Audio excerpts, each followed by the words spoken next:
people. This is Janai Sampson, and we are live. Welcome to Janai Sampson Live. Today's date is January 9th, 2024, and we have a great guest on the show today.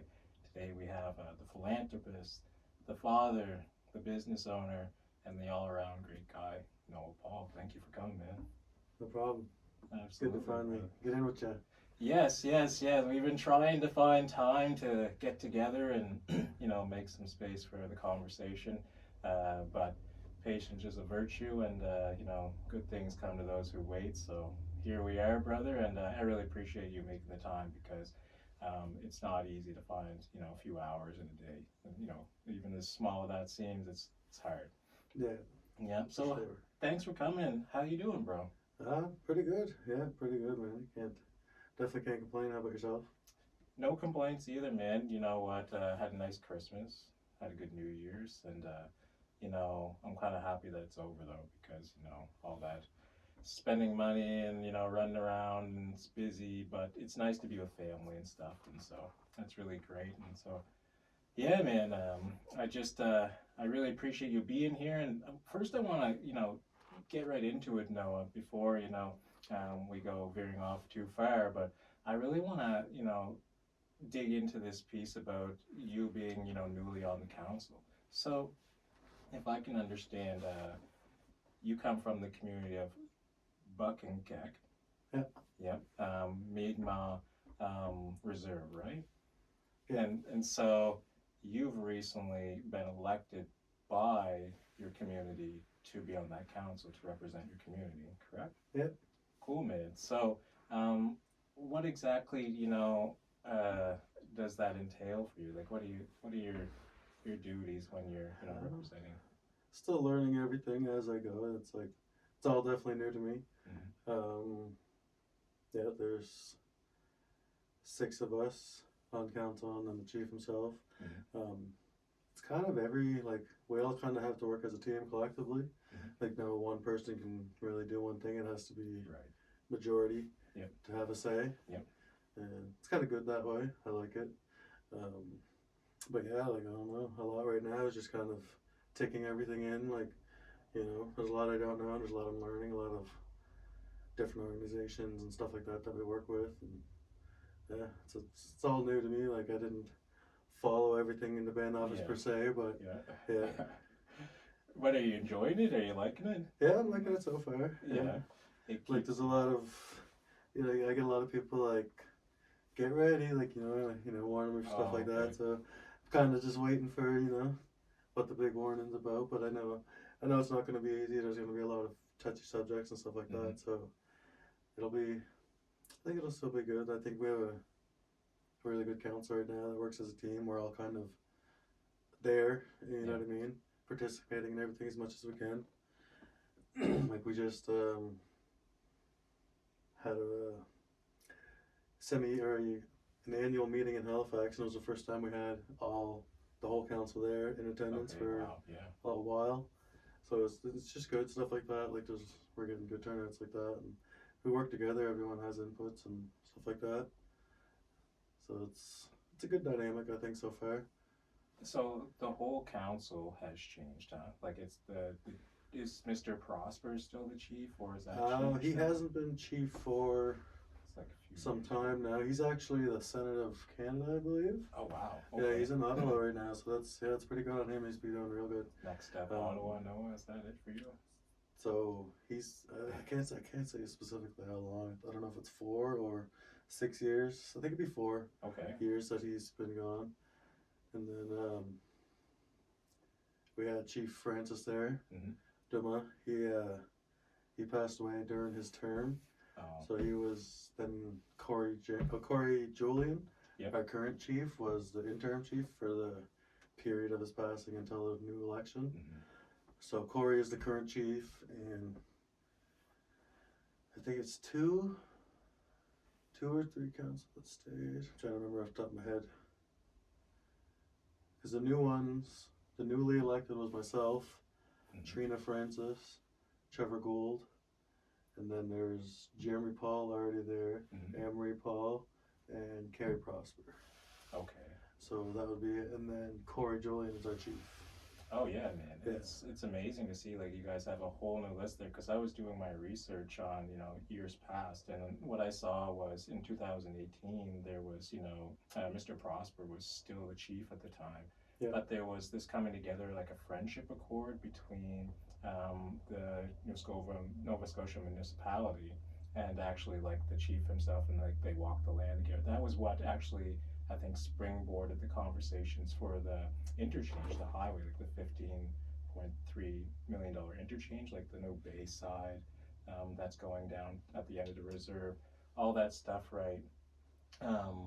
Was done with him, and I think like uh, Paula, Paul, yeah. yeah, and like I believe Rose. she's our land resource, or I can't recall her exact title off the top of my head. Yeah, it was like land and development. Yeah. So yeah, they really brought like that, friendship accord together, and what that apparently allowed them to do was find a way forward to, have a partnership as far as, allowing access back into the community, because once the highway went through there 50 years ago, it cut off a lot of the routes to the rest of the community, right? Yeah, over half of our lands, I believe it is, or Right. it's a good portion of it anyway, that we Yeah. now have, good access to through the interchange. The interchange, I believe, was promised to us in, it was 1957. Oh yeah, I believe because there was like a whole the act. agreements were signed and stuff like that. Mhm. So, And only after all this time are they 2018 are they finally, having that moment. could you turn this one up a bit? Is that possible? Yeah, for sure. But in 2018, you were still having that moment, right? Like, that's Yeah. when that happened. That's when that friendship piece comes together.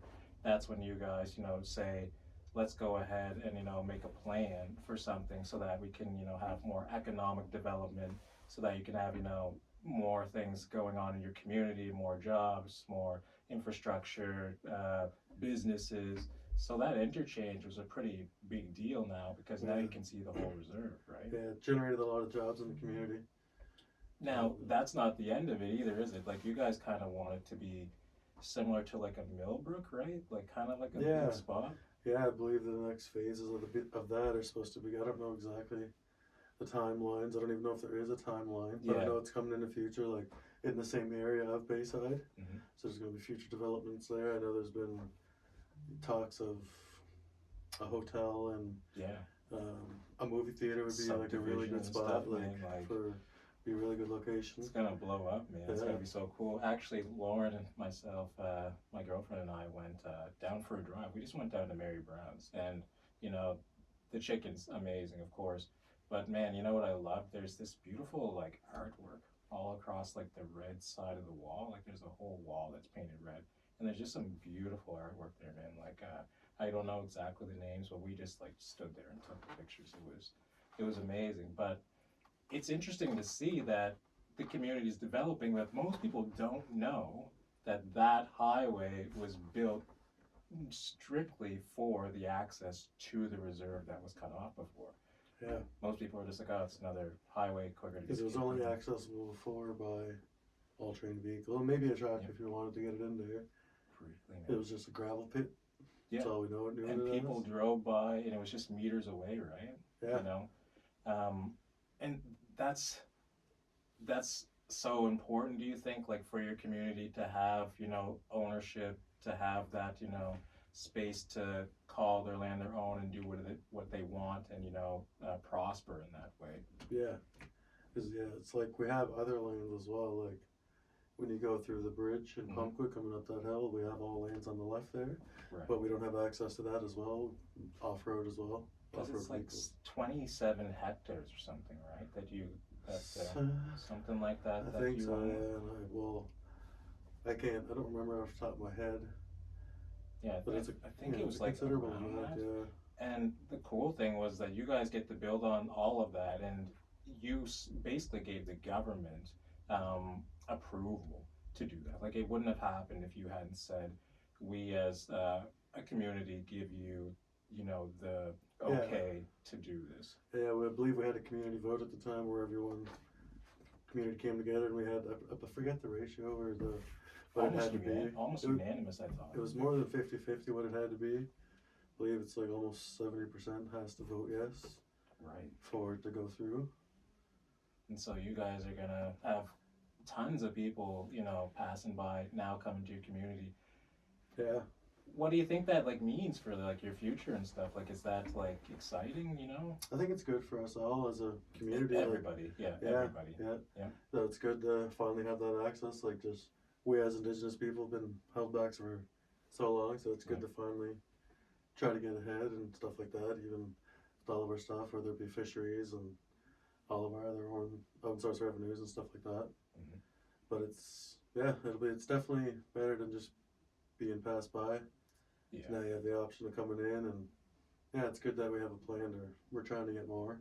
But it comes down to funding, money. Yeah. Always. Yeah. Always. And also on top of that, so you guys are in unison. You work together with the First Nations Infrastructure Institute, right? And so I've read that maybe this has already been done, Noah, but on the north side of the reserve, there's a water issue, they were saying. So they were saying sometimes there's boil orders or conservation of water, but they're trying to clear that up so that they can have, good running water for, the south side, which is the bay side and the new highway. Has that been worked out? Not yet. I know they're still currently talking about it, trying to get Bayside itself onto our main system and stuff like that, so we could kind of avoid those issues in the future. Yeah. I think it was we had to. There was a funding issue where if we didn't build our own sewer system or something along those lines down at Bayside, where we were going to lose a big portion of money. Right. So we just kind of had to go with it anyway right away. Okay. So now we're working on that part in the future to get water connected down there. But it's good well water. It's typical well water. It's good though. And it's the one at Bayside, and for the most part, our water as a whole as a community is pretty good right now.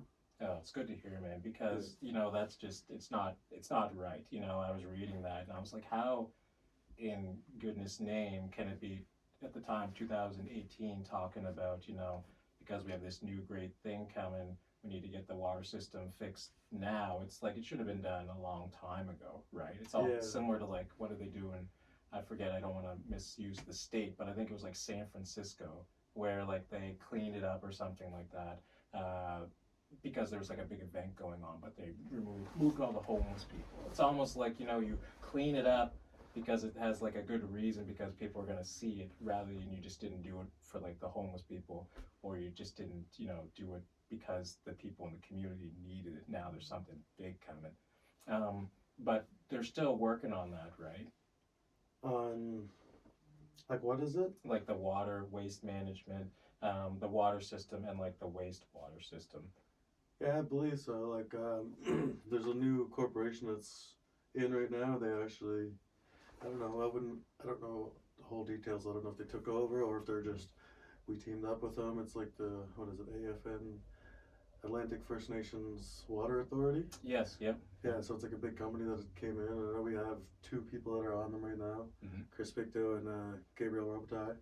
So they're both on that. They came in, the company even bought us a brand new truck, or bought them a truck to work and use with. Wow. So it's pretty good, and it seems to be going good. They're both pretty proactive with it and checking out and doing whatever needs to be done, to my knowledge anyway. Yeah. Absolutely, man. Absolutely. Because it's all, I know the AFN is pretty new, the Water Authority. But it seems pretty good. Yeah, it's wonderful, man. It's wonderful. Again, clean water, amongst many things, is just a basic right, and a basic need that everybody needs, brother. So I'm happy and effusive about that. But I also want to ask you, man, did you grow up solely in the Paqtnkek community? Yeah. So you've been there your whole life. How old are you since now? birth. 27. 27. You're a young guy. Yeah. So tell me, what it was like a little bit, growing up there. It was good for the most part. It's hard to really compare it to other. I kind of, my father was in Glen Eyre Mhm. for, geez, I don't know, since I was probably 7 years old, 6 years old maybe, something around that age. So I went here like when I was in my younger years, like every Friday I was with my dad for the weekend, Right. and then I'd be back home. But here I was just kind of, with my dad. I never really experienced the community here. Yeah. I was just really just always in the trailer with him. Yeah. And then I'd go, but I don't know. I don't know if I really felt comfortable. I guess kind of a shy kid too. In Antigonish. Yeah. Well, just like just kind of more or less being a shy kid. So Yeah. didn't really go out much here. Yeah. It was all, but I liked. It was always home. Yeah. Okay. Yeah. I was like, Okay. always see me biking around, or everyone knew me for biking. Yeah. BMX or like just. I had like it was like a downhill race bike. Okay. Yeah. So I had that one for a good while, and then if it wasn't that, it would just be an older bike or something that I made. Like one time, Joan Dillon, she has X Project. I don't know if you've ever heard of that. No. It's a thing where students at X will come to the community, and I believe they volunteer their time, and they'll help you with homework, or some of them will come to the gymnasium, wow. and then they'll just kind of do sports with kids and stuff like that. Yeah. So it's pretty cool. They just come down once a week and do that interaction, stuff like that. But anyways, yeah, she would always recognize that I was biking and stuff. She I don't know where she found them, but she had a bunch of bikes, and she brought like one down for me. It was pretty cool. Oh wow, man. Yeah. So bike riding was a big part of your life. Being active. It's like, what were you like? Where'd you go to school?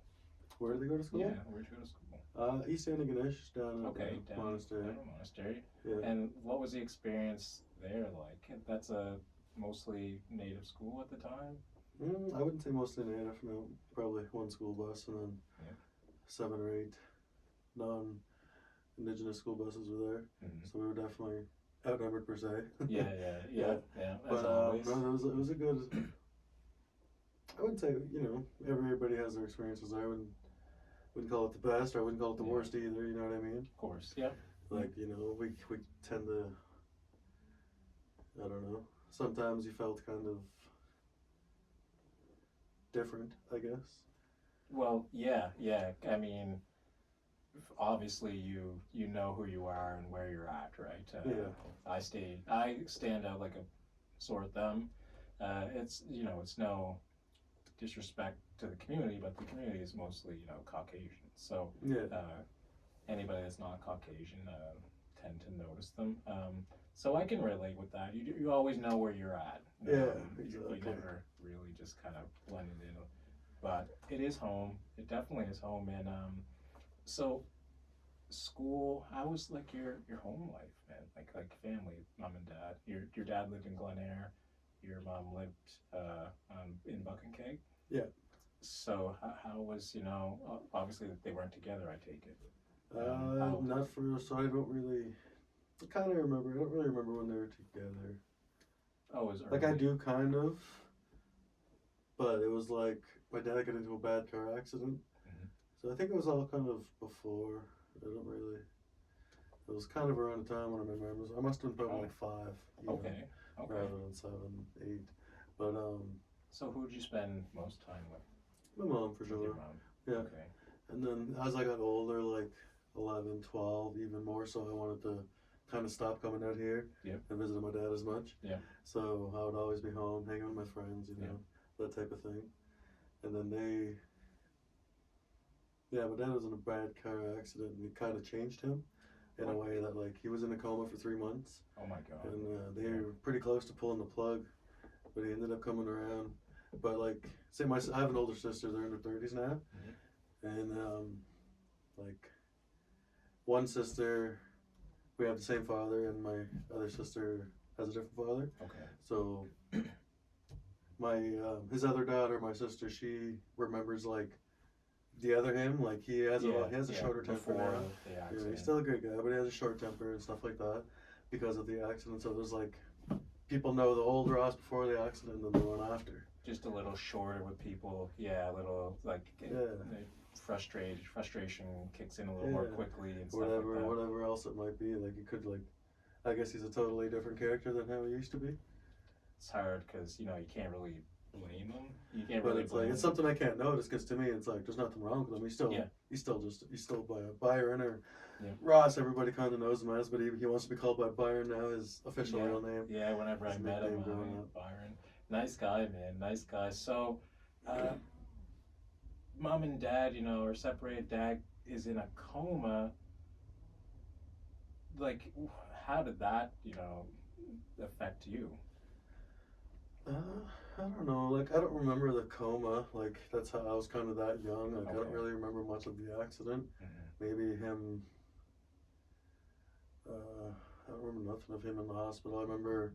I have a flash of going to see the car. I don't remember seeing the car. I just remember seeing a big hole in the floor, like in the garage. How they used to have those holes. Yeah. That they work on the cars underneath. Yeah.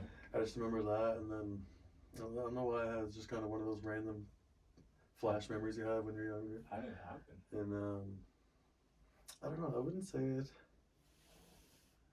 affected me as much as that. It's just, I was there for like when they were obviously getting ready to break up. So I do remember them arguing sometimes, stuff like that. And I don't know.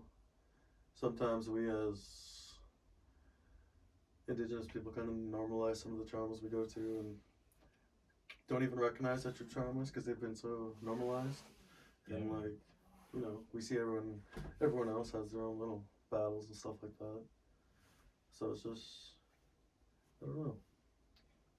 Yeah, man, those traumas get passed down by family members, and sometimes, you don't even know where they start and where you begin, or where they end and you begin, right? You're just, they call it like, we call it like in Buddhism, there's a quote, it's like, a person their conditioning is like they're almost like a dirty rag. It's like they're a rag on the ground, and their conditioning, like their school, their family life, everything that's happened to them has made them dirty. And the reason that they're, upset is because like of all those things that have happened, school, family, trauma, loss, all those things. That's what, colors the rag its color. But, if you were to wash away those things, you would realize that there's a good man perhaps behind every veil, right? Yeah. It's maybe you could tell me a little bit, like just kind of like, because from the people that'll be listening, and myself, what things were impactful in a traumatic way that you can identify now as an adult that maybe are impacting you now or have impacted you before? Like, what are some of those, personal Native, Indigenous traumas that you feel? I mean, we know about, of course, like the residential schools and that tragedy. But maybe you could just let me know, like, what things, specifically, perhaps you've seen in your community, or that's you've seen, in yourself. So what do you mean? Because you're kind of Yeah, like I'm just kind of, you're saying like that. I'm just kind of wondering, like, what you've had to face and deal with and overcome those traumas. What are those traumas that you've had to overcome? I believe it's just like a common, like, alcoholism. Mm-hmm. Like, I don't really remember my father as much, but I do kind of, she doesn't drink anymore, but my mom kind of had a problem with it. Like, definitely after their breakup, probably when I was like 7, 8, kind of drinking and stuff. So it wasn't out of the norm for you to wake up to a party at your house, and not even just myself, just as like a lot of my friends too. Like, I was just, even the community as a whole, like 15, 20 years ago, they partied a lot more. Like there was a lot of, I used to not be in a scared. bad way. It was like, it obviously kind of is, I'm kind of normalizing it, but it's just like, get-togethers and, like you just seem to be a normal thing. And then, but yeah, it would just be really, big parties, everybody getting together, and, we had bootleggers on the reserve, so it wasn't hard to go get your liquor at Things 2 in have the changed afternoon a or bit. 2 in the morning. We have Bayside there, but I'm not going to say that's any better. It's just now the liquor is like, I have a friend and he has a problem with alcoholism. He's a few years older than me, but he's a really great guy, and now it's just a 5-minute walk for him, maybe 10. And you just have to scrounge up $4, or if you're lucky, you get the $10 for a cheap thing of friggin' rum or wine. Yeah. But just but you know, it's up to the individual themselves to Sure. choose. You know, everyone's responsible for their own actions. There's the first So Nova Scotia liquor store in a native reserve in Nova Scotia for the first time now, right? I believe we In were, yeah. Bayside. Yeah. How do Yeah, you we're feel good. about We're like that? the seven or six in the province for sales. So it's, I mean, it's pretty good. good. How do you feel about that? You know, I'm happy for that for sure. Mhm. You know, it's good to have Bayside's doing good as a whole. Yeah. Like, it's good to have that for our community. You know. Yeah, it's a legal place where people can make their I choices. don't know if we benefit directly from the sales. Mhm. Like I said, I'm still getting freshened up on everything. I just got elected in November, and then within a few weeks we went on like a 2-week vacation. So we're just starting back up now. But yeah, there's a lot to know, a lot that I still got to figure out. Mhm. It's I think we're going for a governance training, so that's pretty cool. Wow. So What does that entail? I'm not too sure exactly. So they're gonna, you know, refreshen us up on everything that we, you know, we should be doing. It's like I said, it'd be fresh for me. I think they said like McGill University. I don't know. I don't want to start quoting names and then it's totally off. Yeah, But it's all I think it was we're doing training, some in person and then some online, through a university in Montreal. Mhm. And then I'm assuming it'll just be formalities and, you know, stuff like that, stuff we should know. And it's all new to me, so it's fun to learn. I'm definitely intrigued, and I want to learn more about it and everything as a whole. Yeah. Because there's a lot of organizations and, you know, stuff that we deal with.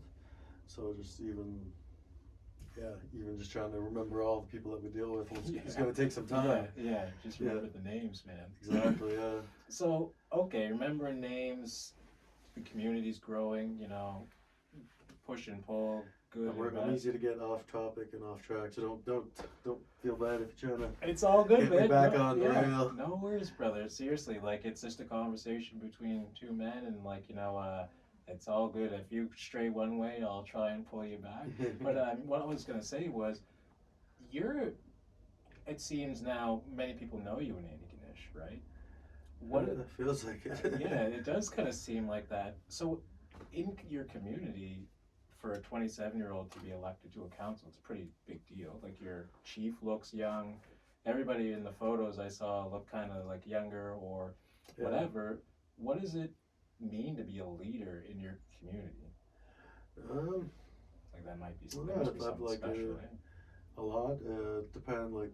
Definitely your contributions and stuff you're doing for the community. Mm-hmm. You know, like there's a lot you can do. It doesn't have to be monetary. You can just show up and, you know, help at events and stuff like that. Just kind of being there for your people. Like, you know, a few people have reached out to me, so I've kind of made it my thing to be like, I want to get this, because I've been on the other side of the table. You know, I know how it feels to send off a message and not get a reply. Yep. So I don't want to, you know, I want to kind of be proactive with that and just take care of stuff if they can be easily taken care of. Like if it just seems like a discussion, like I'm like, why can't we just do this now? Like, you know, stuff like that. Yeah, why all the red tape? Because everyone thinks they can just go to one person and get like an okay, and it can't be like that. It has to be a vote, a majority, a quorum. It's called. So it has to be at least 4 council members agreeing on that. So it's kind of getting thrown off track here again. Yeah, no, it's all good. I was just gonna say, like, so, you know, people are obviously, you know, putting responsibilities on you now. It's like, but how do you feel about, you know, being a guy that's known around the community now? Is that something you've always saw in yourself? You know, being a person who would, you know, be responsible to help their community, or was it just something that honestly no, happened? It's kind of somebody just kind of said it to me. I don't know if it was jokingly or not, like, you should have ran. Yeah. This was last election. I just kind of I was like, man, I'm going to think about it next time. And then I attended a few like community meetings and stuff like that, and there was a time where I almost spoke up, you know, and kind of asked something, and I mentioned what I was going to say to the person beside me. You know, I was like, told her what I was, you know, Yeah, why I yeah, almost yeah. stood up, but I Yeah. didn't really want to Yeah, do it. yeah. It was being live Just streamed and all whisper a that. secret or something. Yeah. Yeah, so no, it just had to pertain to like during Fiona, like there was a lot, like, you know, we had power outage for. Oh Geez, yeah, I don't man. remember if it was like a week or something like that, Yeah, right? it's bad. So like I was fortunate enough where I had a generator hooked up to my house, and I made a status if anybody needed to come over, warm up, or charge their items they could, or you know, cook food, shower. We also had our gymnasium powered up, and I guess it was pretty good down there. Good time, like Yeah. everybody coming together, like Yeah. you know. And what were we? Yeah, yeah, no, just like, you know, how do you feel about being seen and like being a role model? I don't know. It doesn't even kind of feel like that at the moment. No? You know what I mean? Okay. It just kind of feel, you know, I'm just kind of doing my thing. I felt like I could contribute. Yeah. You know, so that was one of the main reasons. I'm pretty. I don't know. I just wanted to kind of have a proactive approach with things. Mm-hmm. Just kind of take things serious, like bring matters to the table if they should be. Like there's just been a few. Like I said, it just seems like a lot of stuff could be answered a lot quickly. Yeah. Yeah. You know, we're here now. Let's just make the decision. What's taking so long? And then I don't know. Like just like a little kind of getting stumped here. Yeah, it's okay, man. But like no, yeah, I feel like it'll be like it's gonna be a lot to learn, and you know, I'm trying to take it all in. I have my books and all that, and I'm trying to read up on stuff. Same with other council. It's pretty good. We're kind of helping each other. I feel like it's, you know, they're letting me know some good stuff, like, you know, give me heads up and where to, you know, be careful or whatnot. Like, yeah. Because like I said, nobody can do anything on their own. We have to. Right. Nobody can make a promise because it has to be you. It has to be majority. So it's like, you know, I like that we're all there when we have to be there. Yep. How often? You know, some of us run on a little bit of Indian time, we call it. Oh yeah. So that's okay. You know, kind of was doing that getting here tonight. Black people apparently have that problem sometimes too. I know a few white guys that have that problem as well, so it's all good. It's all good. But I wanted to say, Noah, like you were just mentioning, you know, helping people out in the community. You know, I think I saw one of your Facebook posts. I was going down your Facebook, actually. I was looking at some of like the people were congratulating you for being on the council, and you know, I think one woman said like the day you fixed my car or whatever was the day you had my vote. Like, did you fix someone's car, or like their starter, or God knows what, or you boosted them? Oh no, I think that was somebody. Or? No, I think that was just jokingly my girlfriend. Okay. There. Okay. Yeah, so like I just she was, I don't know, she was just like she was cold or something. That why she didn't want to run out to the car, so I went out and started it. So it was just a joke post for her once I got in that night. Because like I didn't really announce that I was running. Like I wasn't really sure initially. Like I kind of wanted to talk to people. Like I reached out to other like I know like one or two other council from other communities that I reached out to, just to get some input in, see how they felt about it.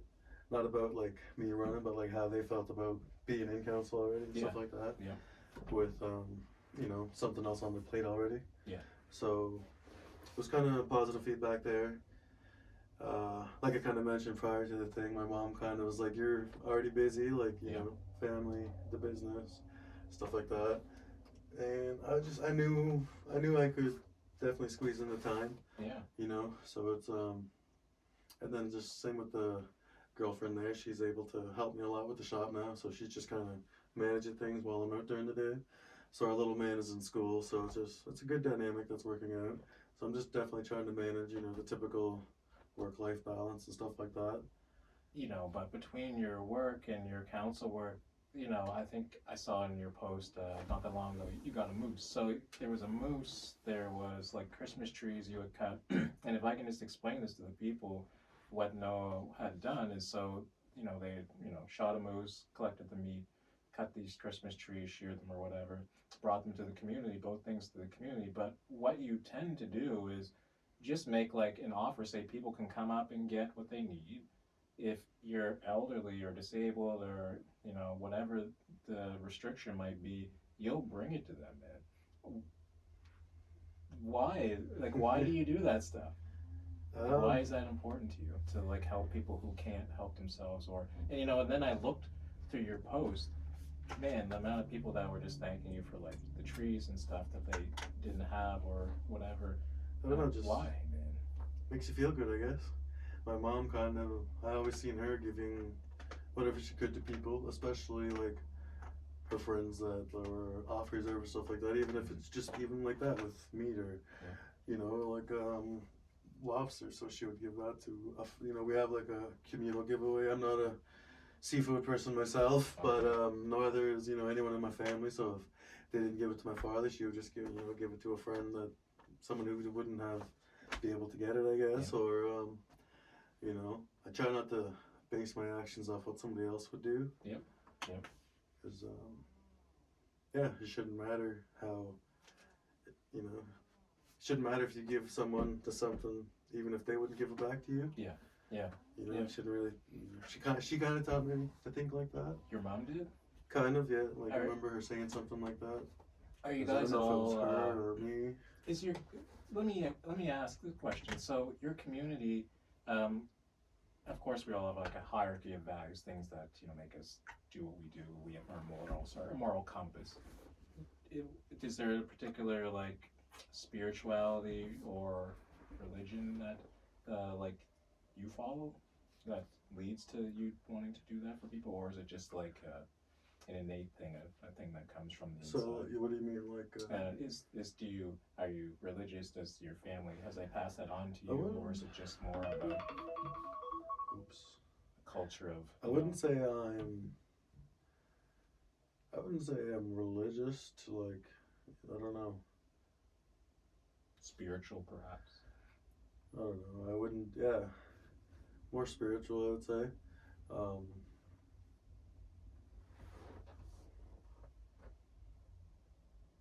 Yeah, I don't know. I wouldn't like say I'm Catholic. I kind of definitely hope there's like a creator for sure. Yeah. Everybody. Yeah. Nobody wants to think this is it, and then it just goes black. Yeah. But except for the atheists, but it's okay. Everybody's got their beliefs. So. Yeah. But yeah, man, I was just curious about like how that, but you said your mom was really the reason, and maybe she got that from her parents. It was kind of, I remember, I don't know, I forget what it was. She just made a statement, but I don't know if it was me or her, and then she just kind of made the statement like, I don't know if somebody's, I'm not gonna do that for them, they wouldn't do it for me. And then she just kind of said, well, like, don't let what somebody else would do kind of change how your actions would be. And that's so just kind of stuck so with true, me. man. So so true. So believe in yourself, do what you know is right, and let the rest fall where it will, kind of thing. Yeah, I think that's really important because people get preoccupied with what other people think they should be doing or what they might think about what they're doing, and they stop themselves. And the only person you hurt when you care about what someone else is thinking is yourself. There's this quote from Marcus Aurelius, and it was like, how can something that someone else is thinking, in their mind hurt you? It's like, well, only in our ability to see it, right? Only in my ability to imagine you not liking me, But if that bad thought is, while that bad thought is going on, me thinking that you don't like me, if that thought doesn't cause me to, injustice, to, hurt people, to lie, to cheat, to steal, then it's not necessarily a misfortune for someone to have a negative opinion of you. To be able to endure and overcome that thought, that negative thought, is the great good fortune, as he said. So it always reminds me that what you were saying is that who cares what someone else, what you might think they're thinking about you or what they might feel about what you're doing. It's your own life, you live it, you can't take them with you, and they also don't get to check off the box and saying you did exactly what you're supposed to do in their view, right? Yeah. So it's so important just to kind of go out on your own and be your own man, and I think that comes with age. Would you agree? Yeah. Yeah, for sure. Classic getting getting wiser. old. Hopefully, well, wiser. I keep coming back to, you know, like you're learning every day, like, you know, nobody's perfect, so, you know, it's a lot to take in. Absolutely, man. So, Absolutely. you So know, we're all just growing as, you know, at our own pace. never stops, does it? Yeah. Never stops, man. And yeah, I think that's the cool thing about, you know, getting older. You realize that the education doesn't stop. You know, you need to keep getting a little bit better. You know, every year or every few years, so that you can make that difference in your own life, and you know, perhaps stop habits that get in your way. Right. I think that's kind of what I contest against a lot is myself and the things that I used to do and trying to, you know, change those habits. You know, I have insomnia. I need to really get my sleep under control, things like that. So I never really had a good sleeping schedule, and that has a big impact on my life. So being intentional about that stuff, and trying to fix it and doing what I can, you know, is probably a lot to do with me coming of age, because now I don't have the energy I used to. I could stay up all night. Now, like, if I don't get a good night's sleep, it's far more effective, or has a big effect on me than it would when I was 20. Yeah. Yeah. Right? Yeah. So, man, I just want to take a change of gears a little bit here. If we could, man, like, you're not just a philanthropist, but you're a businessman. Yeah. Yeah, you're a businessman. So, Noah, you are the owner of the grass station in Paqtnkek, right? Yeah. So, gas station. down there, you guys sell cannabis and cannabis products? Yeah. Yeah, man. So, you said that started in 2012, right? Was it 2012? No. When you had the earlier? No, cannabis would have started in 2000. The business would have started in 2019. Okay. Oh, Yeah. okay. Oh, wow. Okay. So, when was the little shop open? The little shop? Yeah. That would have been the one in 2019. 2019. So I would have built that. So we began fishing when I believe the end of April or April 1st, April, May. Yeah, so we fished April and May. So I was a fisherman for, I don't know, 4 or 5 years, like, and I was kind of stockpiling materials, whatever I could scavenge. I was, you know, a Kijiji free man for, I don't know how, you know, like 2 years. I had an apartment in St. Andrews right prior to this, and yeah, I just remember on Kijiji I seen some display cases. So I was like, oh, very cool. So like, I've had the dispensary in my mind already at this point for a year. Yeah. Legalization has already happened. Yeah. There's already one shop in the area. He was doing good. He was the first shop. I don't know if he was the first shop in Nova Scotia opened. Yeah, you know what? I came Medicine late, Man. but I thought like you had come before, but they actually were further down Like the road. right now, I'm the longest running shop in the community. So Okay. like, Are they still open down there? Not the old one. It's a new business there now. Oh, okay. But I believe he was the first one to open in Nova Scotia at the time. I'm not going to say Canada because I know like Ontario, they've had dispensaries even pre-legalization. Yeah. I just kind of spun off with that one, but when I was fishing, I was just kind of hoarding materials. So I've already had these display cases. I was on Kijiji Free. Somebody was emptying out a store in Halifax. So me, my brother-in-law, the girlfriend, we drove to Halifax, and they were heavy as friggin' heck. Yeah. Got them onto a trailer, got them down to the little barn we had, and stored them in there, and then, you know, Kijiji Free, found some more like boards and stuff like that material, and then just like, scavenged a lot of stuff for it initially. But then I was also buying stuff like every end of the week. We got paid weekly, so every Friday I'd be getting some material, putting it away, and then I finally started building it about halfway through the season. You know, we're only fishing for 4 or 5 weeks at this point. I was just telling everybody it was a garage. You know, just kind of wasn't really sharing what it was at this point. It was actually at my girlfriend's mother's house instead of where it was at now. Okay. Because my mom didn't support the idea. She'll say she did. But she didn't initially. And then, so I was there for, I think it was 8 months. I was there for roughly, and then I finally decided to move it down to where it is now. So where you see the small building Mavericks, that's where I put it, and that's where we were operating at it for a few months. And then COVID hit, so nobody could leave the communities, everybody could travel. So I just decided to start building the other building during the shutdown. And we were kind of doing like you know, hands-free meet-offs and stuff like that. Like Yeah. e-transfer, and then we would drop off the Yeah. package and stuff like that. Yep.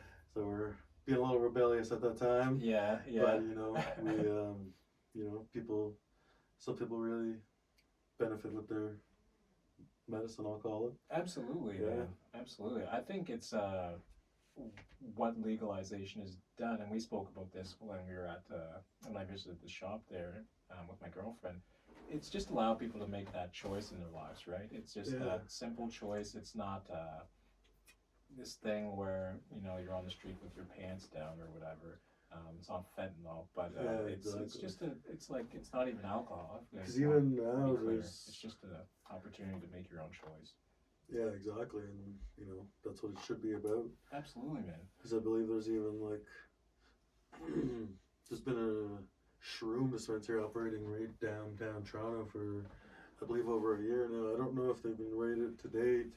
I haven't really searched them up lately, but yeah, they've just I believe there's a multiple now. And that's such a slippery slope because it's like not legal, about to be legal. Yeah, and it's almost where like cannabis fell in that area. Yeah. Where they kind of made medicinal marijuana. Now there's kind of following that same medicinal shroom, Yeah. you know, Yeah. avenue. And they're talking about it helping with like mental illness or mental health, trauma, Depression. PTSD, depression, man. Like all kinds of things that people are going through. There's been some really positive trials, I believe, in the States where it's like a good portion of the patients have had success with using the psilocybin. It's great. Anything other than like an alternative, let's say, is nice to prescription drugs. I'm not saying prescription drugs are this or that. Yeah. That's for people who are going to dive deep into that and talk about things that they know. But it's nice to have something that's more organic as part of your therapy or your recreation, trying to get yourself back through whatever you went through. Do you smoke? Smoke? Yeah. I do, yeah. Like, I started smoking at an early age, like, I shouldn't have, but, everyone has their, we had a group of friends and we always kind of started at the same age, I would say. Yep. So, there's nothing, we're not out in the middle of nowhere, but we're not in town for sure, you know what I mean? Mm-hmm. So we always had to stay home, but it just kind of started for all of us at a young age, like, probably, like, 12, 13 maybe. Yep. And that's kind of when we all, I believe it was 12. Yeah, we all just I had like a main group of, I'd say like five or six friends, 5 like main ones. And we would just kind of when we started every day is what we would just kind of be getting, little punks just kind of doing our thing. But, in my opinion, it was better than, you see a lot of vandalism and stuff like that. And, that happened a lot in ages, generations before us where, a lot of that happened. But for our age group, it wasn't really, we didn't really have that. There was no stuff like that. We had what was called a straw bale. Okay. A straw bale or Straw whatever. bale, But it was a building that was all concrete on the outside and had straw inside. Okay, yeah. And it was there was a lot of volunteers for that, constructing it, and the community was helping. I vaguely remember that. I remember when it was built. I don't remember the construction of it. I definitely didn't participate in that. Mm-hmm. But it was a good structure, and that was burnt down just because just why kind of thing. But it just we lost that. There hasn't really been anything of that nature yet. We're working on it. We're trying to build. It's called the Dima Francis Memorial, and that was our chief that we just lost. Mm-hmm. So it's gonna be the Dima Francis Youth Center, I believe it's called. So I'm trying to actually help raise some funds through that, through my network that I deal with in the industry and stuff like that. Because I think it's a great cause that people would be happy to contribute to.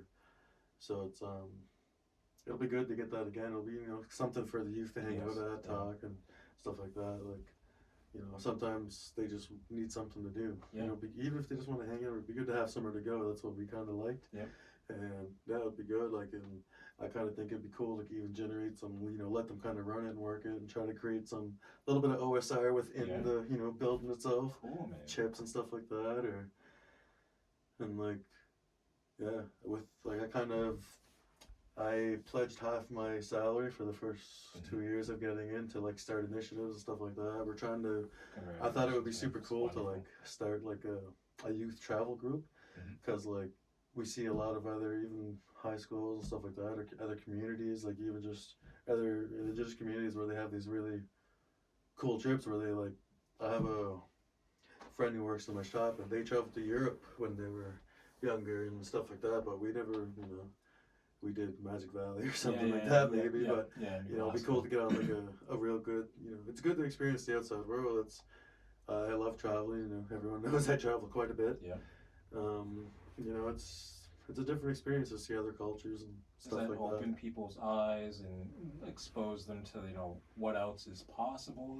The opportunities, and just that the world is bigger than your small space at home. A lot of our people don't or didn't get that opportunity to have travel or stuff like that. Like it's it's good to be able to see our people finally getting ahead, essentially. Yes. I guess you could say, or joining, like you can go back 25, 30 years ago where we had a very low percentage of people graduating and very low rates like that, whereas even now it's I think it's almost 100%. Where we have that's progress. I know that was one of the things my mom really kind of hounded me on, was like, you're going to school, whether you like it or not. Yeah. So I didn't miss much days. I was always in school.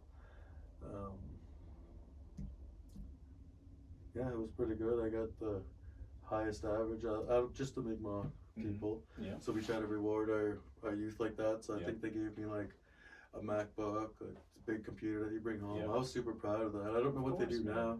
I don't know. I think we should bring it back to the Big Mac. Good. They worked hard for it. We worked hard for it then too. So it's it feels good to be rewarded for stuff like that. Absolutely. I felt pretty good. I didn't even think I was going to get it. We have it at our ball field where our new school is now, the education center.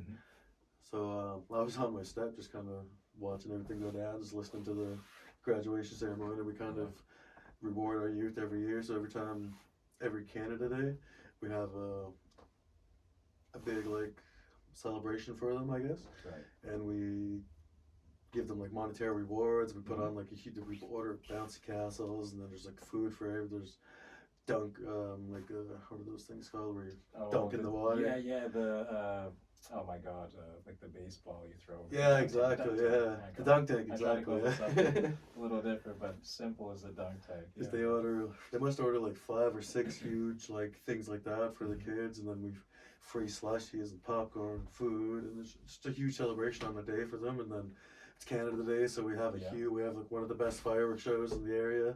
And you had a lot of that stuff going on near your shop too, right? I think like I noticed like there's during holidays, like there seems to be like a lot of action going on, like whether it was Halloween, like there's tons of kids like in like around your area. Like do you intentionally do that stuff to bring people together? You just love having people come together and having them do things that create like that community. Yeah, it's like for Halloween, like I think you're kind of thinking of the treat bags. Yeah, man. So I actually seen another council member from Millbrook do that. He upped his this year to okay. So what was the idea? What was the idea? Just so everyone knows. It's just kind of a way to give back. I don't know. Like that's like my business is pretty competitive within the industry, I would say, and we just try to give back to whoever we can when we can, like donations and stuff like that. We just within the shop. I don't know if you remember seeing all the stickers and stuff like that in the shop, and we just raised like I think it's a little over $2,500. I didn't count it. I didn't count it recently. We still have a lot of change, and it adds up a lot. The little change, you don't think? But anyways, like whatever. I think when I raised I bought like a bunch of stickers for cheap, obviously, and then I just put them on the table, and I said, "This is the cause. You're buying a sticker. You could consider it a donation, or." I was just kind of, that's what it was. I was trying to raise money for cheap, so I did the stickers. So I think we raised, $25,000 to $3,000, and I was going to match that for the community. So that's actually happening. I just contacted them last week, or because I seen they're trying to raise money for helmets and skates and all stuff like that for the for winter and stuff hockey like that. Yeah. So this is the perfect time to make the donation. So it's like, yeah, we're gonna match it. So we're gonna make a donation where I think it's 5,000 to the school, so they can purchase whatever they need for the students and stuff like that. Mhm. So it's I don't know. It's like I said, it's just kind of my way of giving back. Same with the moose. It didn't really cost me much, just my time. I tried to go the year before. I didn't have luck. I spent 2 or 3 days up where I went hunting. And then this year we actually had really good luck. I took my good friend Tyler Francis. He taught me how to clean it and do all the shooting. It was the easy part. It's the getting it to the truck and clean. My God, and, man! we had to hang it. And Tyler actually got a moose as well. And I wasn't aware that he was just going to basically I ended up paying to get it. Like we got it done at I can't even pronounce Vash Crashers. I don't want to. Oh, Vasheras. Yeah. That gentleman just passed away not that long ago. Yes, I heard of Rest that. in peace to, I think, Mr. Vasheras. My mom used to talk a lot about him. Best meats you could get. Yeah, I think the community we give away, like we try to help our community whenever we can. Even like recently, CMM made a big donation of food, so we brought all that back, and it's just we kind of like whoever needs this, come and get it. Like, and we try to help whoever needs it per se. Yeah. And we just like those kind of I always spin off with stuff. But anyways, we got like a couple food packages from them where we drop off a box, like here's hamburger, here's sausages, here's this and that, like just to kind of put away. We try to help our community with turkeys every year, so like Christmas time we'll give away turkey, and I don't know if it's Easter or I don't want to quote every season and then take flack for not doing it. But I don't know the exact times, but we try to help whenever we can and stuff like that. Yeah, man, it's so important to help because that giving, you get something back, There was this idea in a philosophy book, and I think it, more or less, it was like Abraham Lincoln or one of these founding fathers, but they're driving by, this upset cart, right?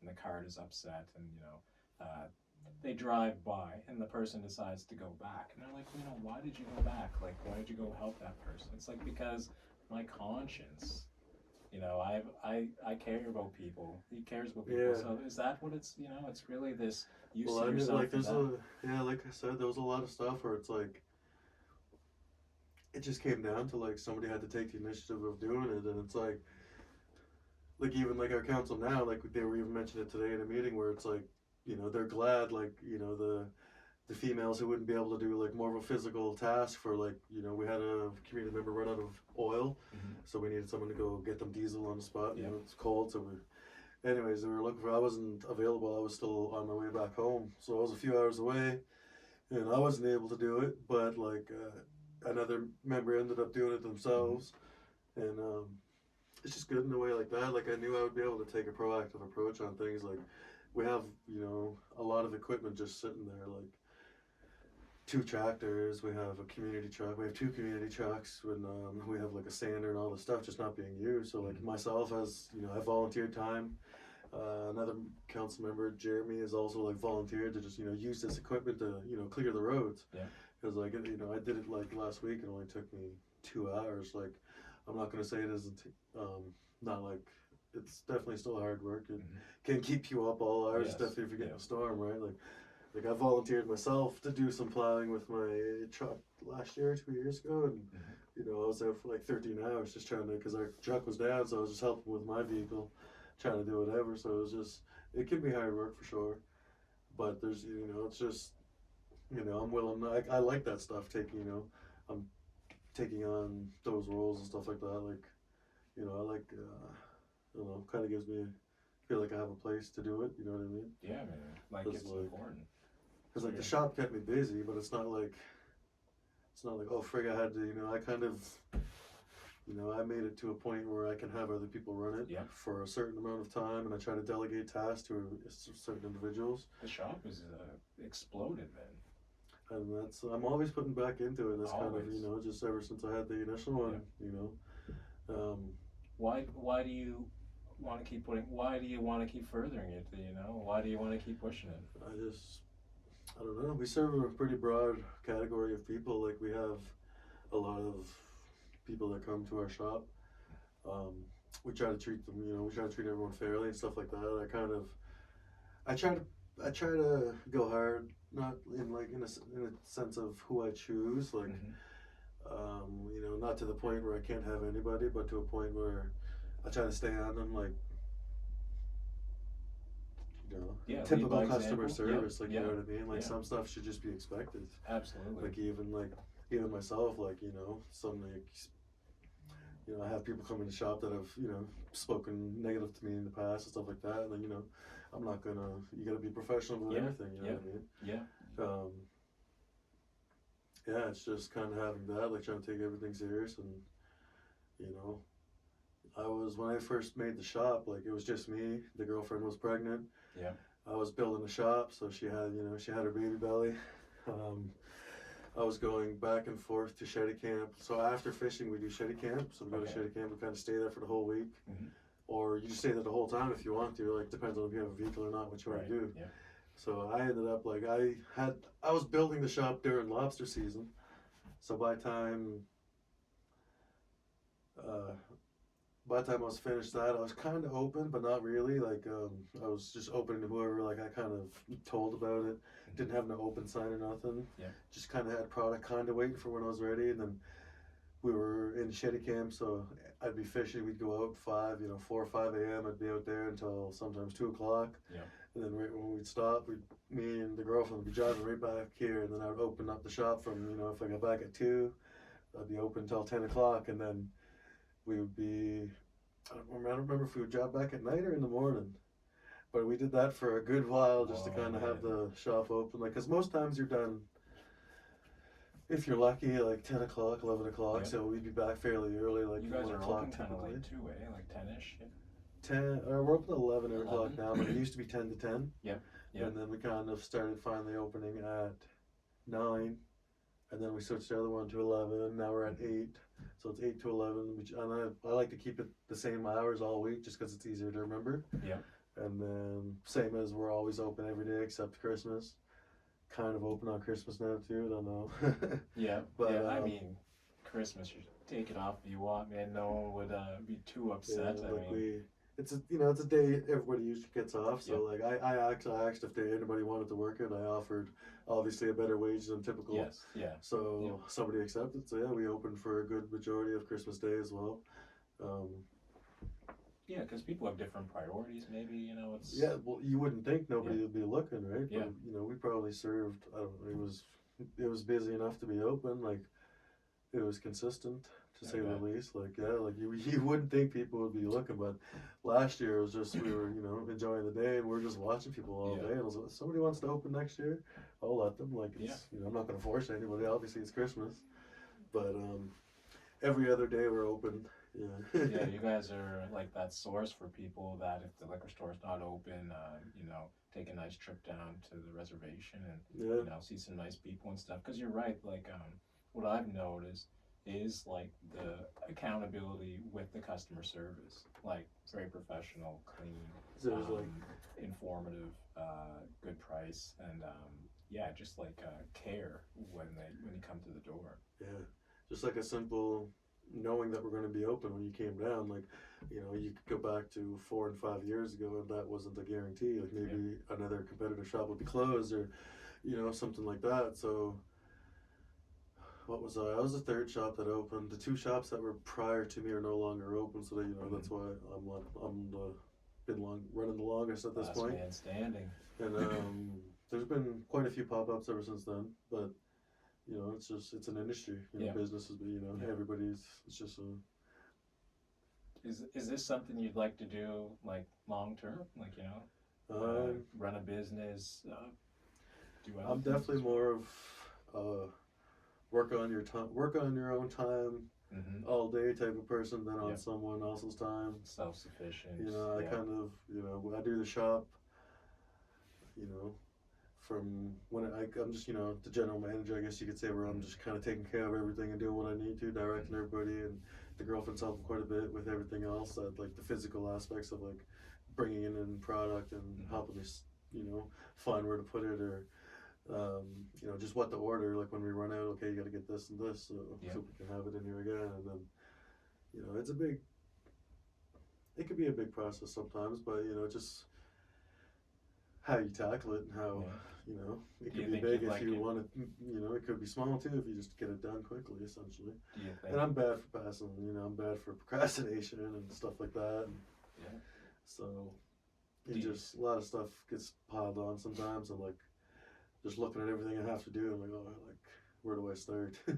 Yeah, and I mean, with that in mind, do you want to do it for another 30 years, you know, the shop, or like, is that like an income because you said you like your self-sufficiency, your own economic kind of standpoint? I don't know, like I just seen it as, you know, I was a smoker, like I said, since I was 12, so it was just, it's one of those pastimes that I enjoyed, and I think our whole community as a whole, like, even prior to legalization, we were known as like, you know, like we call it Bucktown.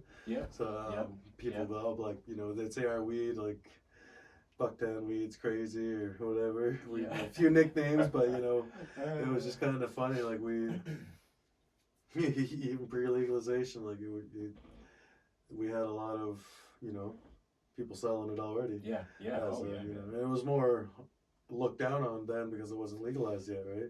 So everybody still ran the threat of being, you know, raided for that, stuff like that. But no, like we would have 3, 4, 5 people all openly selling weed at the same time, you know.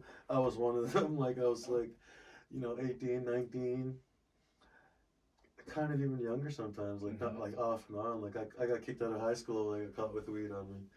But like you know, it was just, like I said, it was more looked down on back then.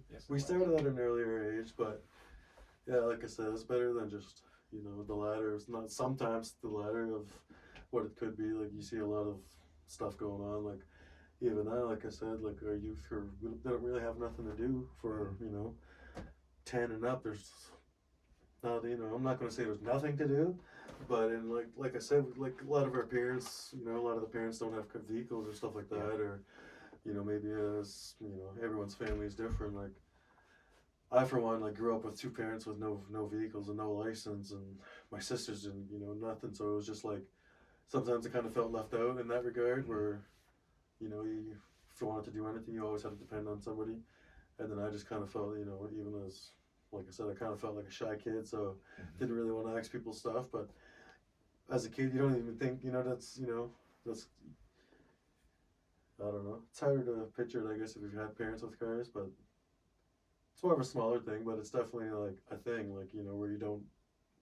And that's like quite the normalcy around the reserve, right? Like, you know, people not having a lot of access to get out of the reserve. And that's why I kind of consider them, even like when I gave away the moose, like, if you don't have a car, I'll deliver it to you, but we're kind of, I wanted to prioritize elders. Like, I didn't think it would be as popular as it was. Like, I don't even know, we had a lot of, you seen the picture, I don't know how many boxes we had, but it was a lot. Like, it was like, I think 400 or 500 pounds, if not more, of meat. And I gave away like 80% of that the first day of getting it, like just in doing the deliveries around. Like I gave like a nice little package to everyone, and it was good seeing that. And yeah, I tried to help whoever I could. Pretty much everyone that requested it got some. I just made sure I prioritized a few individuals over others. You know, might have forgot somebody. I'm trying to think. But yeah, no, it was just the way I felt like I could give back. So, like I said, I didn't think it would be as, like, I didn't think as much people would want it as they did. And, you know, like, I could have gave one piece away to, you know, a lot of people, and it probably would have went. But like I said, I tried to, like I doubled up on some people who were really feeding a lot of people and stuff like that. And people were requesting more, and then others, like, like it was a really big turnout. We do a youth moose hunt here, and they also were successful in getting a moose this year, so that was pretty good. So I wouldn't, it'd be nice to get another one next year. The Wakagama actually just did a thing where they have like a food storage, so that community members were donating moose to them. And so I don't know if it's like 3 or 4, but you know, moose is a big creature, so they're filling up quite a bit of freezer space using it as like a emergency food source or like a food bank type thing. Oh yeah. So it was pretty cool. Yeah, I think we have a food bank. I don't know what the status is on that. I know we were trying to do something along those lines, but yeah, I think it would be cool if we could get a few more, community members involved in that and trying to. It'd be nice to have more of that. You don't see it too much. So obviously, man, like you're always thinking about what people could have, what they could need, where kids can be, so that they're not just aimlessly hanging around the community. You're saying like there's I think you already have like a community center, a small one, but like you're gonna Yeah, it's our gymnasium. but you're gonna build upon that. Yeah, because like they don't, like they kind of do, but they don't have access to that. Like Okay. kind of as they need someone to volunteer to open it. Like I remember when we were younger, we would kind of designate an older youth to be in charge. So like somebody that's mature enough to like handle opening it, just give them the keys, and then usually that's enough to deter people from just they'll lose the privilege if not when we were there. Yeah. But I kind of think something like that has to be implemented again, where we've kind of restricted access to them, but it's because there's been a lot of damage. You know what I mean? Like stuff. It's just our janitor there is kind of fed up with going in and just seeing, just blatant disrespect in terms of the environment, like of the building. Like recently there was flour strewn all over our kitchen, and we don't have a small kitchen either. Like it's probably 100 cupboards and like 50, 60 drawers. Like it's a huge kitchen facility, and flour everywhere, fire extinguishers sprayed, video equipment destroyed. And it was just a sad scene to see. Like at the end of the day, they're destroying their own stuff, and they don't realize that yet. They're just kids. They're too young. So we tried to we warned them. We it was a serious event, so we kind of showed them how serious it was. Like the police were involved and stuff like that. And we just wanted them to, contribute to fixing it. Cause and you weren't going to stop the police from being there. They need to see this. Whoever's involved needs to face that. Because at the end of the day, it belongs to them. It belongs to us as a community. And the better we treat it, the longer it'll be here. Absolutely. So, furthering that, you have a son, right? So a lot of this stuff that you're talking about, can I ask like what your son's name is? Maverick. And his age? He's 4, will be 5 in August. So you're trying to obviously instill a lot of these values in him. How has it been, trying to be a dad, a businessman, and everything else all at once, and manage that, balance it as well as having a very good partner has helped that. So she, especially in the early years, like when I first opened the shop, like when I was going back and forth, like, she was, by the time we were in Shetty Camp, like she had a big belly, and if I was too tired, she'd still be driving like super late. Like she'd be. Are you guys married? Sorry. We're not married. No. And her name is Sydney. Sydney. Yes, I met Sydney before. Yeah. She's very nice, actually. But yeah, go ahead, bro. Sorry. I was just gonna say, like, she helped a lot for sure. It wouldn't have been as easy if I didn't have, her be there helping the whole time. Like, raise our son while I'm not there, because I opened the business right as she had him, so. I opened in, we say officially Canada Day, because that's kind of when I threw the open sign on, and I was still kind of private about it. I didn't like publicly like boast on my Facebook. It was just like, if you knew, you knew. Yeah. And it just, it kind of gradually went on from there. And so it was just me, like, I'm just starting out. I don't have no funds. I can't pay somebody to be there. I had to be there. And so I was there every day from 10 in the morning until 10 at night. 12 hours a day. 7 days a week for about a year. And that, it takes a toll. Yeah. But, my last interview, I had Alex from the one half of the ownership from the Waffle Bus on. I asked him, what is it, what do you expect? What are you going to tell someone who's going into business for the first time? And, just like you're saying now, that initial time is spent hustling. Like you're working all day, you're there every day. You have to prioritize the work over relationships, but the best part about being able to do that is having a strong relationship, not just random relationships, but a certain, so is it also, tough sometimes to get through that period where you're really going in? Yeah, I would say for sure. It's, it was a lot. Like, definitely, like, even, like, we were in that apartment, I think up until around we had the baby, and then right when we had him, we kind of moved back into my mom's. Like, I was getting evicted. I didn't have the funds to. I didn't want to move back in, but I didn't have the funds. I was probably 3 months behind on rent at this point, so I just we had to move out, and forget where I was going with that. Just, your story and you and her together, and just how you went through those hard times. Yeah.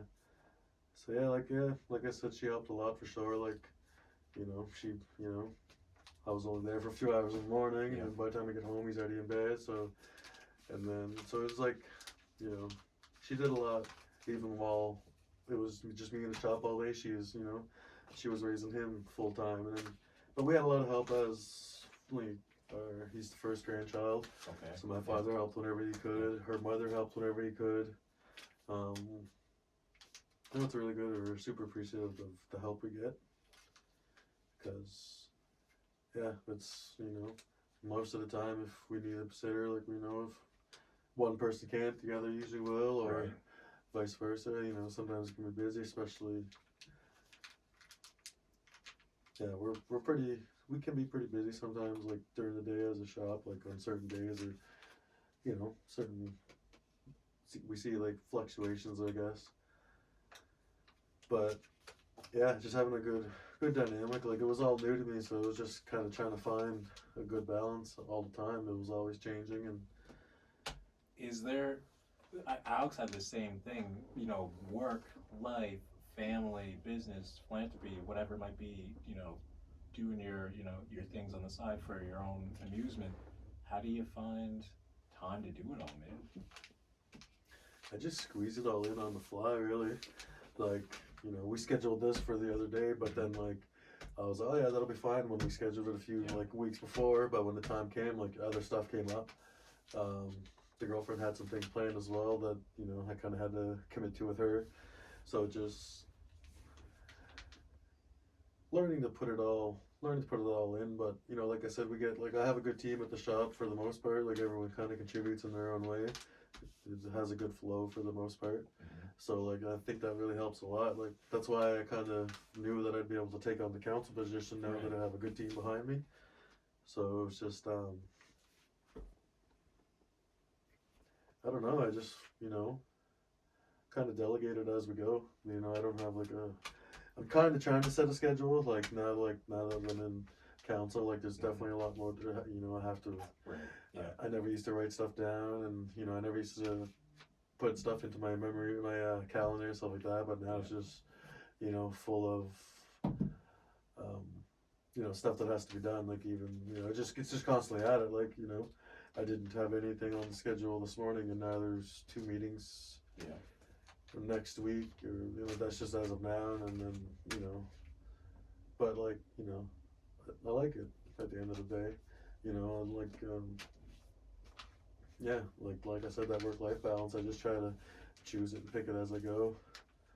There's really no way to just try to squeeze a little bit of everything in every day, I guess. You just do it. Yeah, there's no other way to put it, man. You just because like I said, like even now, like having like being supportive, like we're in meetings today for just over 5 hours, and then 15 minutes later we right into another meeting it was just an accidental double booking of the schedule. But yeah, me and another individual got thrown into another meeting for like an additional 2 hours.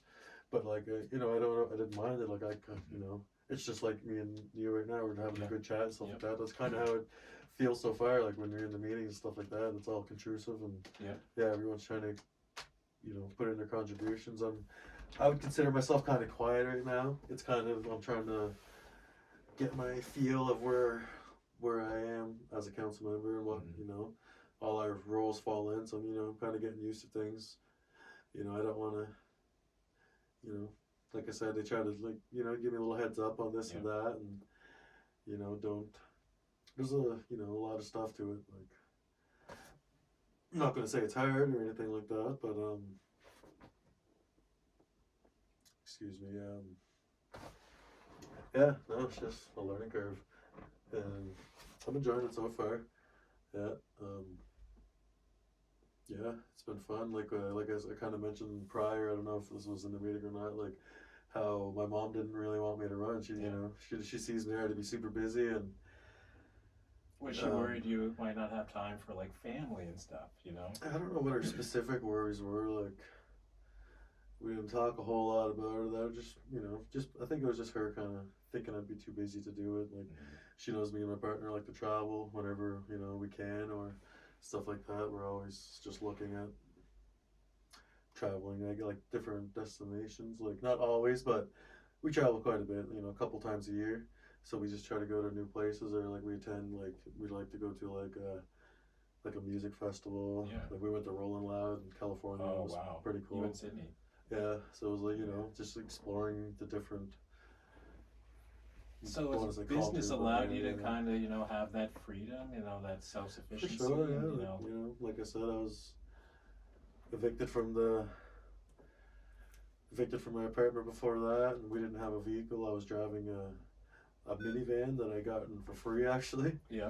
So my dad was working with a flooring company, so they were pretty good friends, and then he knew like we had an SUV, but the engine blew.